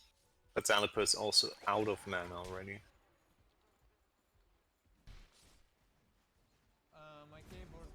How does the interaction work with Zalaper E, so Last Word, and Astral Imprisonment? Do you take the damage before you go under? He dodges or the do you damage, push but not the silence. Okay. Oh, okay. But Reduced Sanity has been caught by Breathe Fire and is now at 200 HP. Tombstone down top. They are chasing. Chasing Vidicus a bit. He's not. It has to be said, Eevee's doing this well. He's playing the right way against an Undying, playing off lane, and never giving him the double decays that he wants to really engage. But there's a frightening low amount of mangoes and mana regen on Epic Dooms. Ooh. Nice hook. Bot, they're going on GrumpyNerd. Reduced Sanity left to deward the small camp. And And there's a kill. that's First Blood. First Blood makes NPR very happy. And Reduced Sanity And waddles now- in with the boots as quick as you possibly can and misses the Maledict. You know, I think he could have Travels, Windlace, Yule. And we're going to see Reduced Sanity's last sitting on a tower. Oh, I think He's not even going to try. he might even die to lane. Like to the He lane does creep. try. Back to mid lane. A shameful display of Rudy's sanity there. Top. Emu misses the hook. I think that was actually the first missed hook of the game. I'm honestly very impressed that Alchemist has 14 last hits already. He's doing well. With going 2 points in Grievel's Greed as well. This is the greediest carry, like, Alp build I've seen in a long time. They're going on him again, though. Yeah. The Maledict is missed again! Yeah. It's missed again, but it wouldn't have mattered anyway. He tips him for it. Grumpy's tipping his own teammate for missing Maledict. Oh boy. Like, why would you ever get level 2 passive on Alchemist?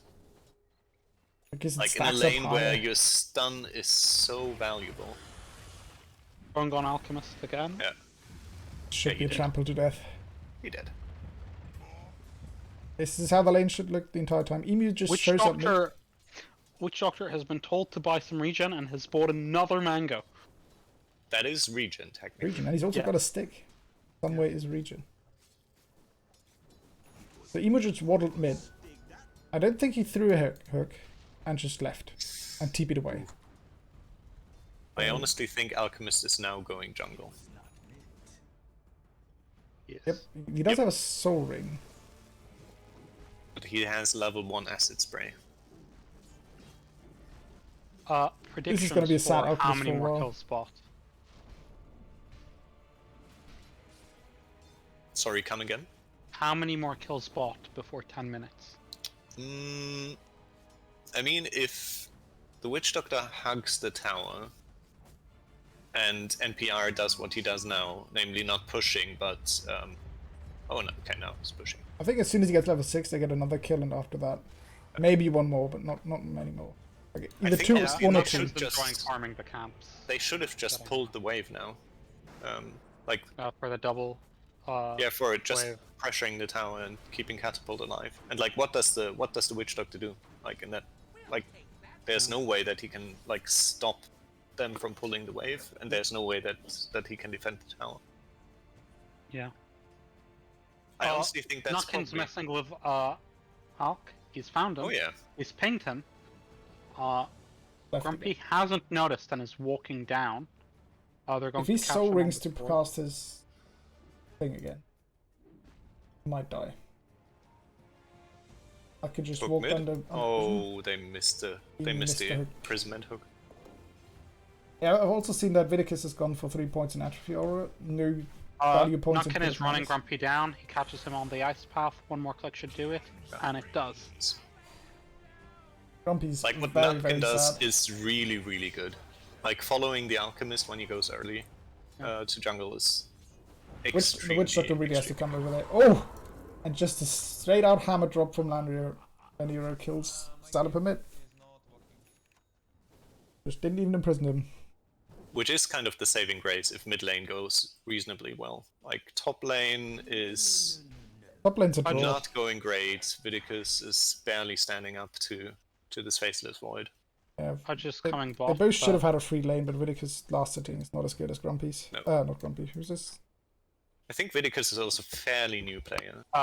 This Alfredo. is yeah. Atkins Pudge searching again is for here Grumpy. trying to defend Grumpy's area, so Notkin might die for this if he's not careful. Grumpy is getting hit again by everything spell that Nutkin has. Zalper gets hooked mid after a banish. They get him. If Nutkin gets a good Q here, he might actually get a double kill on Emu and Grumpy. Like, just Q Grumpy and hit him. This is a dead Grumpy. And the problem is he's Here charging comes in. NPR. Oh no! The hook Please don't misses. tell me Grumpy lives. He might. That was a nice stun. Oh, NPR has level 6. uproar. Okay. NPR is not fancying it. Back to farming for another 10 minutes. The thing they should do here is make a rotation top together with the Underlord and the Witch Doctor and try and get a kill on this Faceless Void, or at least force him off of lane, take the tower, and then give that lane to Grumpy to make space. Because if he keeps playing this bottom jungle, he will keep dying. Because not good will just keep running him down. I think I have played a game Grumpy before. Oh, they missed the hook setup again. Emu threw the hook too early.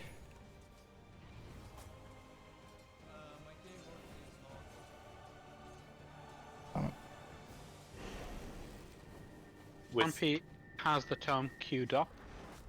Yeah, that's probably needed. It is fair, yes. There's the obligatory death on the bot lane again. That's the one death. That's it. Emu gets a hook and Saliper. Ult wasn't used though. Saliper will die here. And Emu stuns himself and rolls into a tombstone. You mean Grumpy, yeah. Grumpy Oh no, don't dive this, don't dive this. Grumpy is diving. Oh He's my level God, 6, Grumpy. he hasn't skilled Yeah, and he didn't take ult. He didn't take his ult. No, he level didn't 6. take his ult. And he's gonna die to tombstones on He's this here. Oh my god. God, Grumpy! So I'm pretty sure I've played with Grumpy before, where he's had a support who maybe isn't as good as the other people in the game, and I suggested he has to pick stronger laners with that, and he said he picked Alk because he thinks Alk can play the game even off a bad lane, and I just don't think that's true. I mean, if he picks ult there, he's perfectly fine. I mean, I honestly think like you can salvage a lot of lanes as an alchemist, but you cannot go like, you need to go 3-1-1 maybe, but you cannot go like 2-0-2 but and then go to jungle at level 3. Like, it's really bad. I think he's taking the turn. He's hit he level does 7 get now. more gold for going to the jungle, but aren't there like better heroes who would be able to do that? Like Medusa can just push lane out so you don't lose his bad and you can form. Alfredo just doesn't use his Q and just dies top. I honestly think what you can do is, like, if you max out acid spray, you can just run to the wave, drop down acid spray, push out the wave, and then you just run to the small camp and farm that. Yeah, that's fair. But if you want to play alchemist on lane, I think you need to be like, you need to know how far you can push the hero. That's fair. And usually then you want to get like a support, ideally a support that just sits at the small camp and stacks it like 3 times, and then you queue it, and then like you get an early 6 or something, because like that's all the hero needs, like chemical rage, and then you can sit in lane and farm. Can Emu hit this hook? Can Emu hit this hook? He has. Gets the stun off. This is a... Oh, is it a dead? It should be a dead Epic Doom, but this is a great turn though. That is not a dead Epic Doom, that's a the slaying Maledict. Epic. Is the Maledict level 2? No, it's level 3 Maledict. I guess because he managed to get some extra health from Flash Golem and Decay from the extra strength. My lord, alright, that was a horrible fight for Radiant.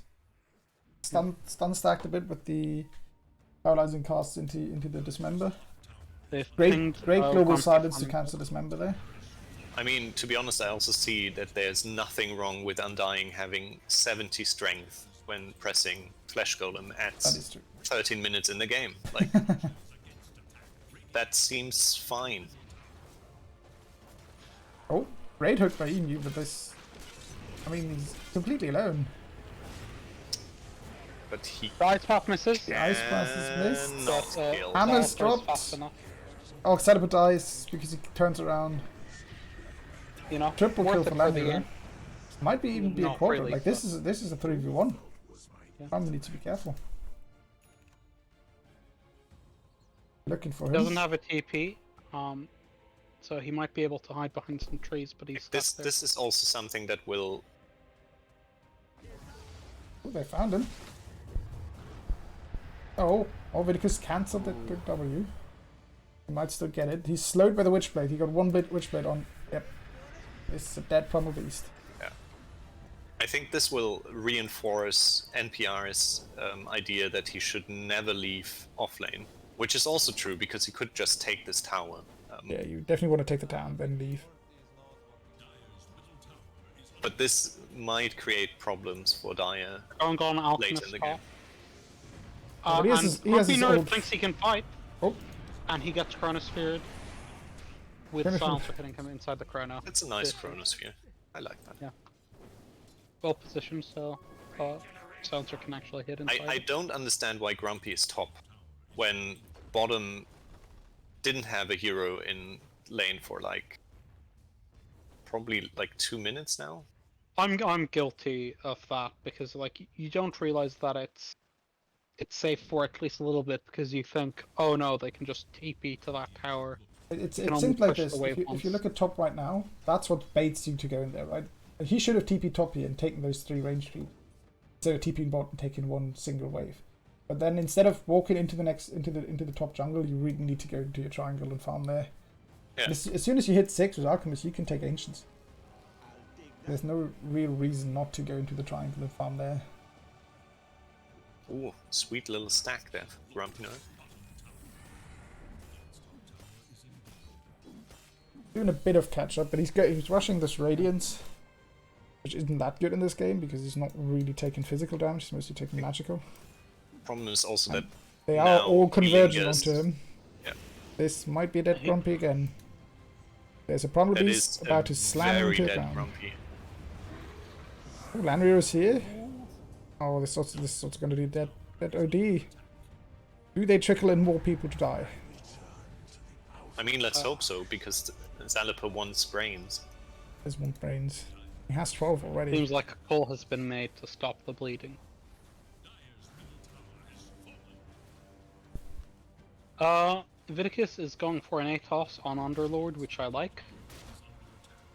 Decent item.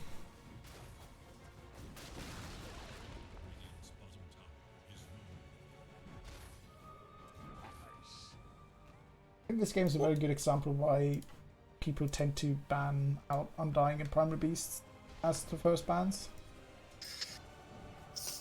And they leave the punch in. I mean, it is also true that they picked 3 strength heroes into Undying. That is true. That was the first pick Undying. 3 melee heroes as well. I have an OD. And they didn't pick anyone who can click the tombstone. Oh, Sadako does so much damage with the Witchblade. Inu just dies. Oh, they can turn on Doom here though. He doesn't have his ults. He can't really heal himself up that much. NPR tried to go in on the back line. He got caught by the root. That's the a lovely ice bomb. NPR I think they can just keep going, Dia. It's too late. He started the TP too late. But Epic Doom has already finished his mechanism, which just made him live there. That kid just stands in front of a tower and dies. Lanero dodged an attack from the silencer that might have killed him with his W. That was nice. But he might take down to Arcane Curse, yeah. Yeah, Arcane Curse is still taking Oh my god. But has a Maledict on him, but he doesn't die because he's taking that. Oh, it does die. Never mind. Alright. So that was just 4 people dying for Radiant. Oh, yeah, big one for Radiant. And I mean, meanwhile, I don't want to say, but there are 2 people that are very happy about everything that happened in the last 2 minutes, and that's GrumpyNerd and this already massive Faceless Void in the top lane, who are just sitting close to each other and farming the same area. It's just wrong again. Like, this is not the area that Grumpy should. Or at least he should be in his triangle a bit.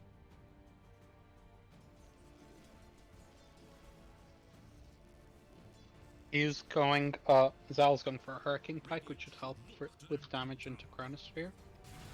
He's going to go hook onto Nutkin. Three-base potion. Maledict into ults. I love how aggressive really Sanity's playing with these Maledict ults. He's killed Saliper with it, and he's really tried to kill NPR with it, and disturbed NPR's game a lot. I think Reduced Sanity, you know, he's not the best for it, but he is improving a lot. He has played. I've been fairly impressed with, even in lane, if it didn't work out, he's been playing more aggressively than I've seen him do previously. I'm happy that he's moving in the right direction. Looking good so far. Do you guys actually think that people got better through Goon TI?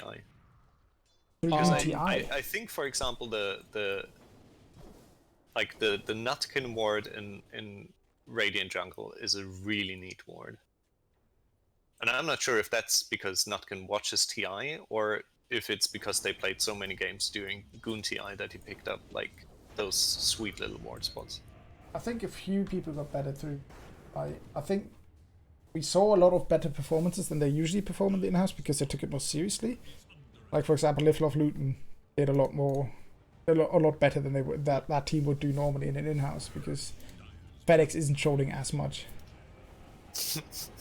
and stuff like that. And they're actually listening to each other instead of just talking smack. But a few people actually got better. I think people that got coached by a good coach, very much not including Guild Special Forces. Well, they actually learned some of it. I think Too Hot for Dota, for example, had a few I think that team was a lot scarier during the knockout games than during the group stages. I mean, they started off fairly decently as well, and then they got a lot better. Oh my god, that's such a good play! What? Might get Nutkin with this. He might take down to Maledict. He is taking down to Maledict. Definitely. Yeah. That was really well done. That was such a good play, my god. MVP already. MVP on Witch Doctor. Even after Boots first. That was like assessing the situation and then thinking, okay, I mean, that was like, Witch Doctor should never be there. But then making something really good out of an absolute wank situation, that is very impressive. Good old sausage. Oh, nice. Full self reveal on. Oh yeah, Atos on. Oh, he's doing so much damage on Caliber, and the global silence goes out. The dead Underlord. It's very dead Underlord, yeah. Probably has a BKB. Will there be a hook? There will be no hook. He shouldn't hook here. They should very much be backing off. Sanity's got good bongos. Sanity's just he's a mad lad.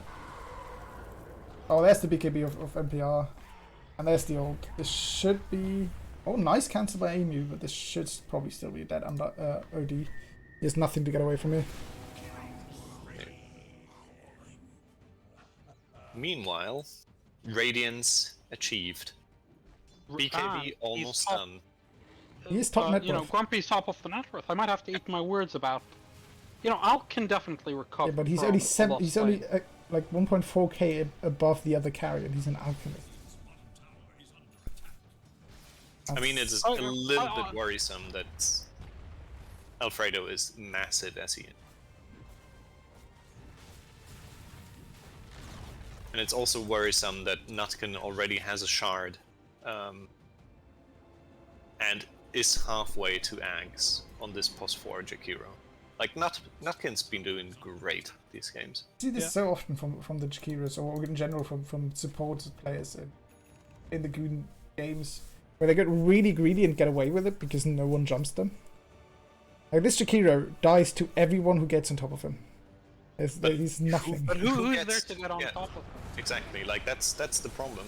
Yeah, oh, this is just a dead Grumpy. A bit of an overcommit there. I feel like he could have denied himself, that was really close. And this might be a really good re-engage because they used everything. They used Chrono. Void is just... Void is dead. But here comes the BKB Primal Beast. Oh my god, yeah, okay. Never mind. Alright, we have... Never mind. Time Ultra cool for Alfredo. He is very much on top of the net worth again. Okay, and NPR is halfway to... Assange.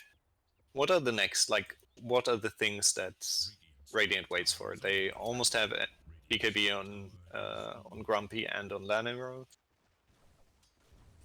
Even once Alp gets his BKB, the Jakira's not afraid of getting jumped per se until the Blink Dagger. Yeah, I think it's Emu's job to jump Jakira. Oh, he's cancelled the charge, so this Primal Beast cannot get away from this. Nice Atos. That charge cancel does kill the Primal Beast here. That's a great kill. Nice find from Emu. I think it's this BKB and Blink Dagger It's like the timing. It's BKB +1 item on Alchemist.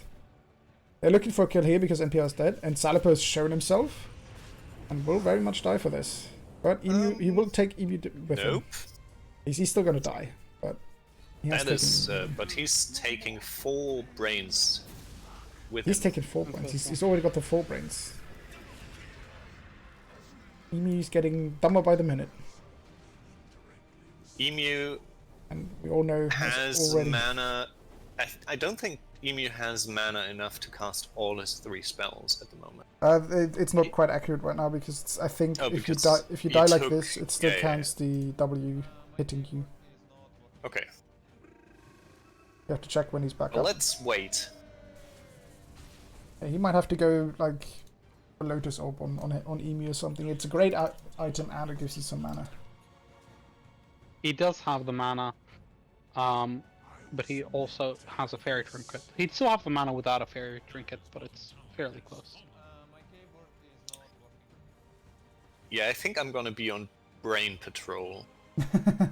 It's also notable that he's got 3 stats from his wand, I think, considering how. Oh, how much mana does 3 int give you? I have no. Is it like 12 or 16 mana per? You can see. Wait, it would be 36 mana. Okay. Yep, 12 mana per int. I honestly think Emu does. I mean, it's nice that Emu tries to get shard, but I think I would get an Ether Lens to just actually be able to cast spells in the near future. I think it's an Ethernet or a Hood. I really like Hood on support patch because it just means you can be that really strong thing that's really annoying for people. I mean, you could also just get a cloak. Yeah, that doesn't help you enough. Like in a game like this, you need a lot more magic resist than just the cloak. But the cloak, of course, is the start. Okay, he's going Hood. Oh, he's listening. There have Chrono up and are choosing to just barrel down a lane. I like that. I would have gone mid instead, just to get a tier 2 before going high ground. Because if they become a tier 2, weirdly, Dia is just 1k up, even though they are 10 kills ahead. See, and Grumpy is not even like that much of an inflation for Radiant on the net worth. But like, if you killed another carry, he'd be much further behind. Like, there's no way you kill another carry that much and he's ahead of the Void. That is somewhat true. But it's also, Emu has been getting decent farm, and Witch Doctor especially has been getting some kills that have pushed his net worth up a bit. It's a 1 and 8 Alchemist. And Salaper is not hitting any creeps. Got 73 last hit. Whoever drew the path for Dire made sure he didn't find anybody. It's a little bit unfortunate. They might see Emu, but I don't think they did because it's nighttime. Like, what I don't understand is what is keeping Dire from just walking into Roche and taking it? Absolutely nothing. Their own lack of ideas. Would they even need to drop Tombstone for that, or they would do they just? Have. You have to be a bit scared of this OD, especially with the 9-second BKB. He can do some damage. He can chunk down a Primal Beast quite quickly if he doesn't get BKB off. But I think if you drop Tomb and you have some kind of vision and decent positioning, this Roche should in no way be a problem. Because you do have the Macropire Chronosphere combo to destroy anyone who dares to walk in.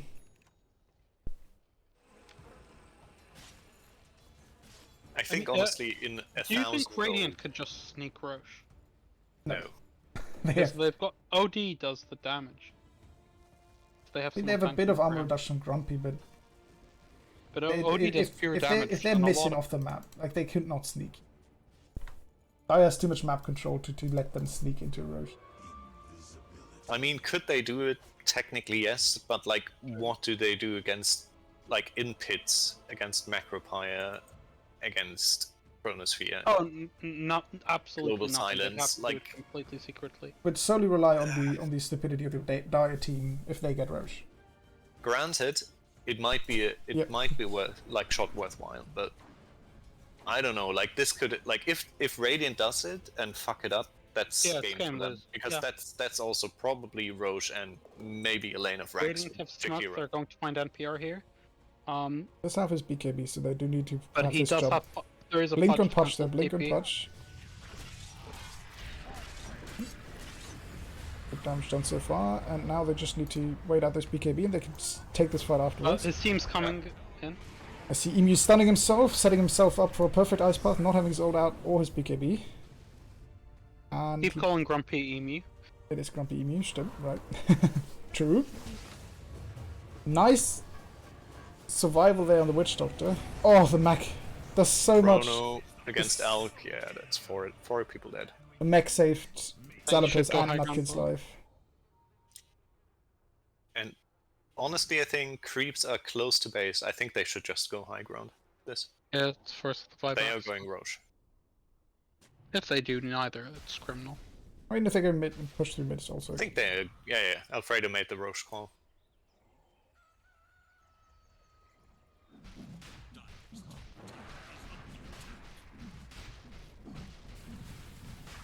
If Dia didn't have the outpost there, that's a very different fight.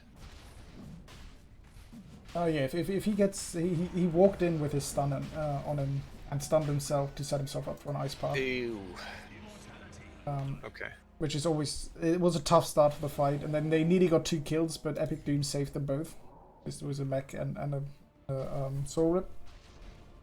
The great healing coming out from him. He's playing really well. Like after his puck performance last game, this looks really solid on the Undying.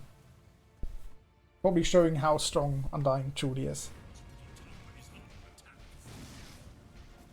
I honestly think the most brutal thing was not that that Radiant lost the fight, but that Alchemist hasn't been able to farm for like 2 minutes, and the net worth lead is like went up from 1k to 5k,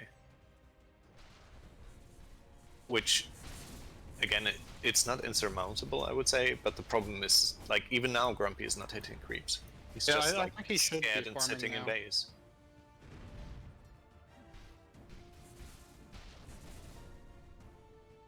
They should at least be taking these creeps that are walking up to them. He has bought Boots of Travel, and he's TPing out. This is, I think. Oh, he can come back in 35 seconds, but I think that when you have travels, you still want to walk out so you can TP back.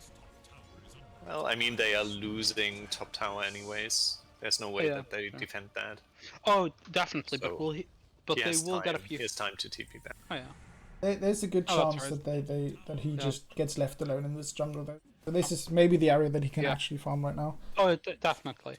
I thought the top tower would fall a lot faster and they'd be out of the base a lot quicker than 40 seconds because they have Chrono back up and they want to go. But actually, Void TP's back to farm. Good old. Oh no, our tower's been hit. And Emu comes back in and takes this farm. Yeah, Grumpy, got very that. very well played from Grumpy actually. I think the travels have paid off. Well, maybe not completely, but he's showing that it works.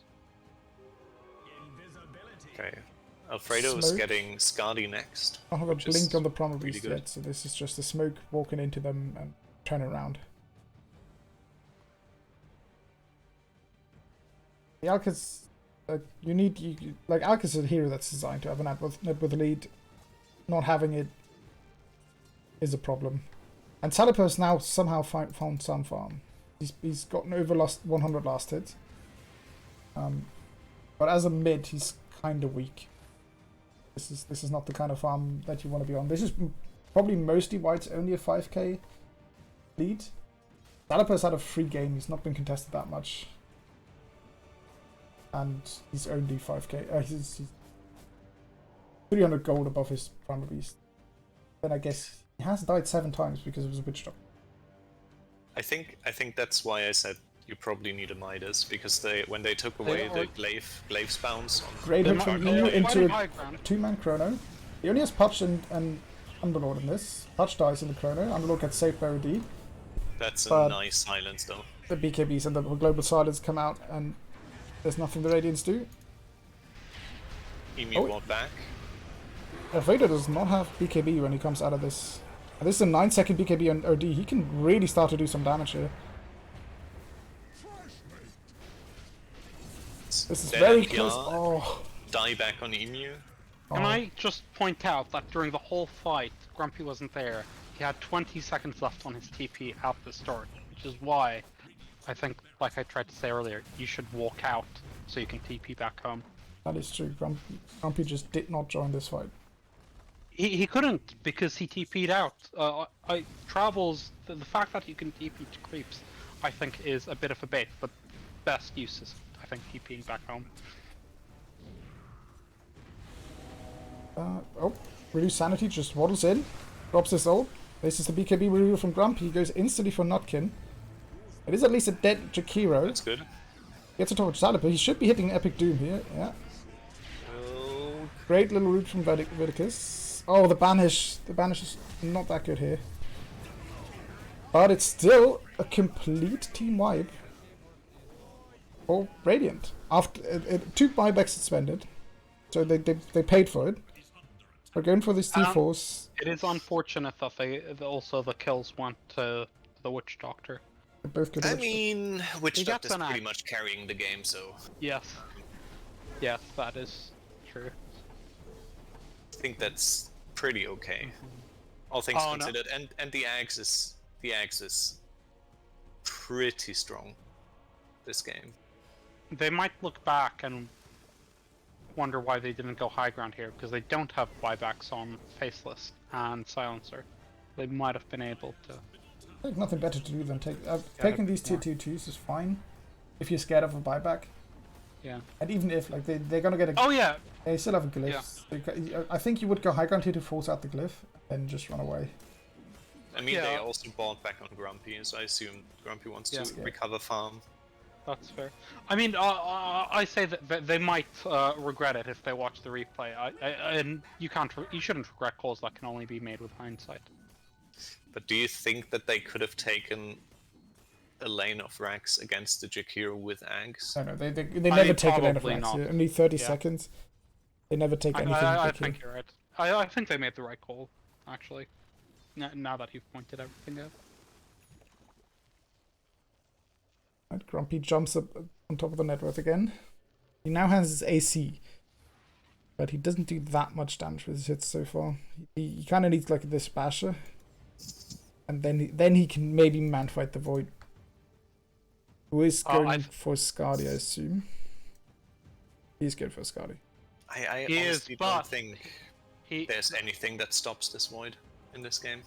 Besides pressing Mask of Madness. Like, that's the only thing. Dying there has put some fear into him. He didn't buy out for the Ags, even though he could have. Who did this? I mean, not Ags, sorry, the Scotty. My bad. Scotty, right.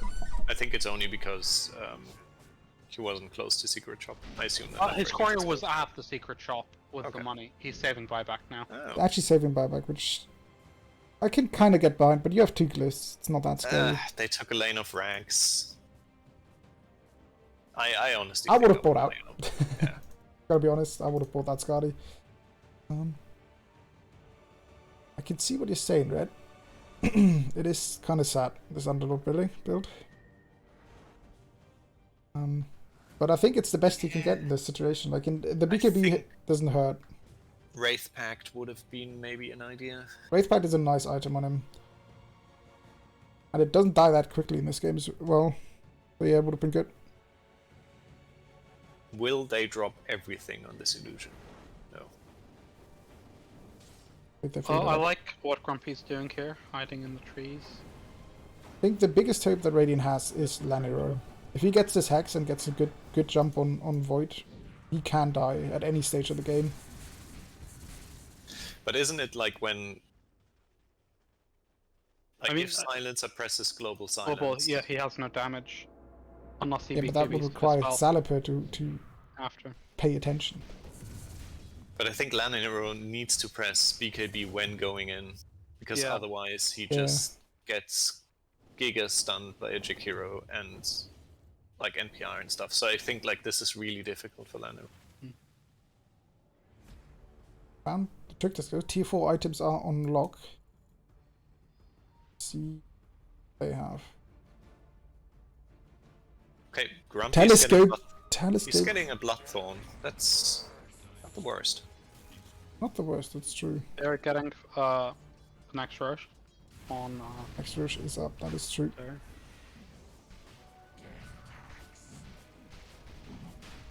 Who's taking the shot? I'm guessing it's the Primal Beast. And some rocks thrown into the chrono. Now, if Alfredo doesn't buy his Scouty and swap his wand out, I'm gonna be a little bit angry. But only a little bit. You mean these 3 attributes instead of these 10 attributes? Well, I mean, Scotty would be even more, and Yeah, he true. has the money, and he has an Aegis, and I don't see... And you just as a random jump. Oh, that's the BKB down for Void. If you kill him now... Where's Lanero? Where's save? No one was safe this day. Anywhere in this. Okay, this BKB down on Alfredo though, but he still does have chrono. Teams now around him to put damage into the chrono. And he's just getting rooted up here. I honestly think Alfredo should just run in and go. There's the chrono. Oh, It's nice. and the silence following up, but there's just no support around. One is dead, the other one got gone on by NPR. And Larry just drops down and gets out. He used the Trix's close to get away.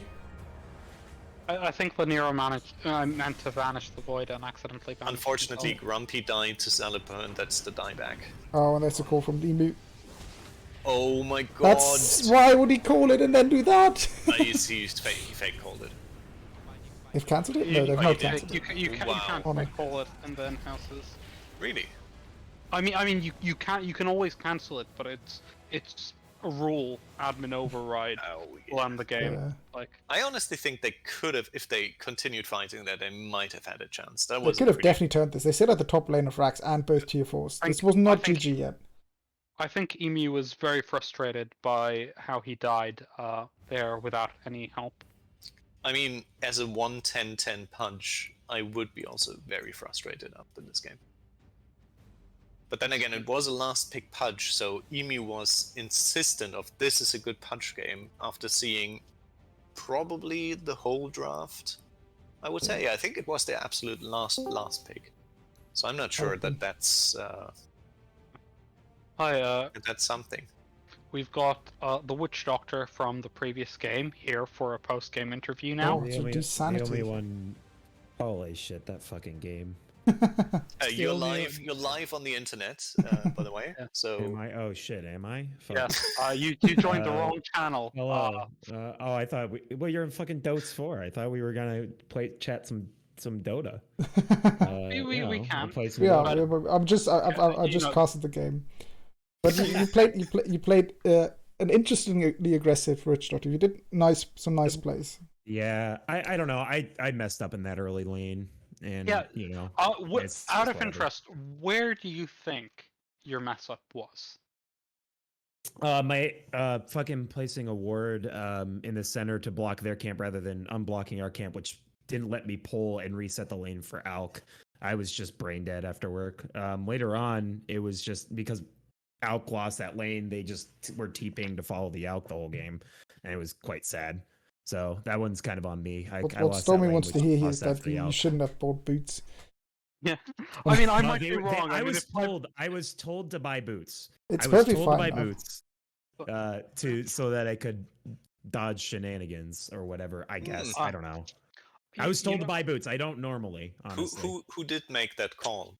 Oh man, I forget if it was like I think that might have been the Auk. Okay, name and shame. Yeah, that's consistent. I don't know. I was told to buy boots. Normally, I get mangoes and tangos and just fuck around in the lane and get fair fire to heal. But I think you've improved a lot since I've last seen it / played with you, because I remember you used to not use up your HP and trade, and so you'd always be standing behind your carry full HP, full mana. But you weren't that game, so that was really nice. You got some good kills. It's nice to hear words of encouragement from you instead of "Why the fuck are you doing this?" It's great. It feels good. Yeah, not in your lane, so Alright. I I don't don't have know. to get mad at the. I thought I had some good don't have witch to get doctor mad. picks there, and you Yeah. know, right Um, before that, GG had you a really great. Yeah, you had a nice great one, ult, but- and there was some Great discussion GG. about whether the game was truly over at that point. Yeah, we were just, I don't know, we were pretty defeatist. You were I done. wanna You were done. say, by the end of Your the day. cores had Yeah, I really think we rough were. game. Yeah. Mm. Yeah. I mean, everyone had a rough game besides probably you. Oh, I don't know. But I'll be honest. That team we were going against was like, that was some ultra sweat picks. I think.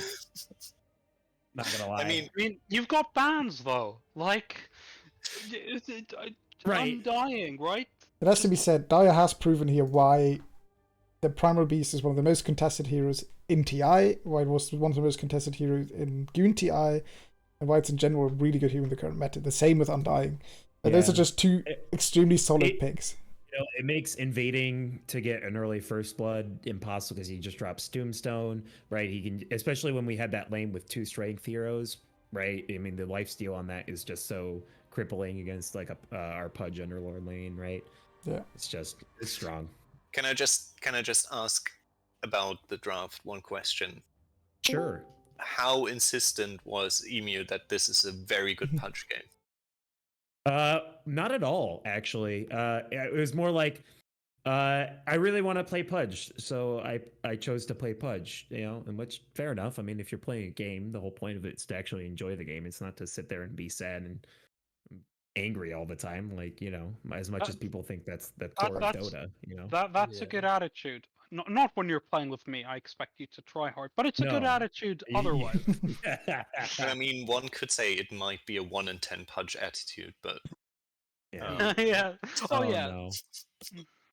but I don't think that Emu had much fun this game. Let's so- not I let's think- put Emo to I'm not- pasture. He Yeah, was Emu- very positive. I won't blame it on the Very punch. good, I very think fun it time. was- Like- Emu is a good chap. You know, if you pick Pudge because you want to play It was it, and also- it's a fun hero, I can respect that. It's Also, when you pick Silencer it was a for an really good draft arbitrary pick. meme. Silencer shut down so much of our team in team fights because as soon as that ult went off, we were just like putzing around, right? Yeah. Like, I- yeah. I watched a game where there was a lower ranked stack, and they tried to pick green heroes, and as soon as the draft started, everyone was like, "Wait, Green I hero- don't play like any they- green heroes." Like green, Tide was like banned. That's Tide it. and All 5 Tide of and them Treant, plan to pick Tide, Venomancer, Pugna. and no, it was Medusa. Medusa was banned. So one of them picked Tide, and 4 of them were lost. And they lost that game terribly. And the next game, they're like, okay, maybe we should try red instead. Like, I don't think the color was the problem there. Yeah. I don't know. It's a difficult but- game. Sometimes it happens. It's But- you let some strong heroes go through. You were lacking a bit of jump in the Yes. game. Yeah. You had to kind of wait for this Emu Blink Dagger to come out early, and it didn't because he struggled a bit. Yeah. Yeah. And it just I happens. probably, if I was going to be I probably should have gotten a Blink Dagger to be the engage.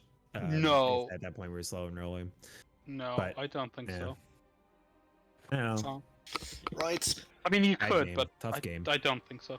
If anyone cares Dota's- about these Dota's MVPs, I hard would game. give it Hard to game. Epic Doom for Difficult. very good performance. On like this healing that he did on Undying saved so many team fights. Oh yeah. Oh Yeah. That was That really good. silencer just getting healed the full in that one team Yeah. fight. Oh, killed It me was really inside. good. I think Nutkin also played really well. Nutkin I want to played make well. a case for Nutkin. There were so many good ice paths. Yeah. Yeah.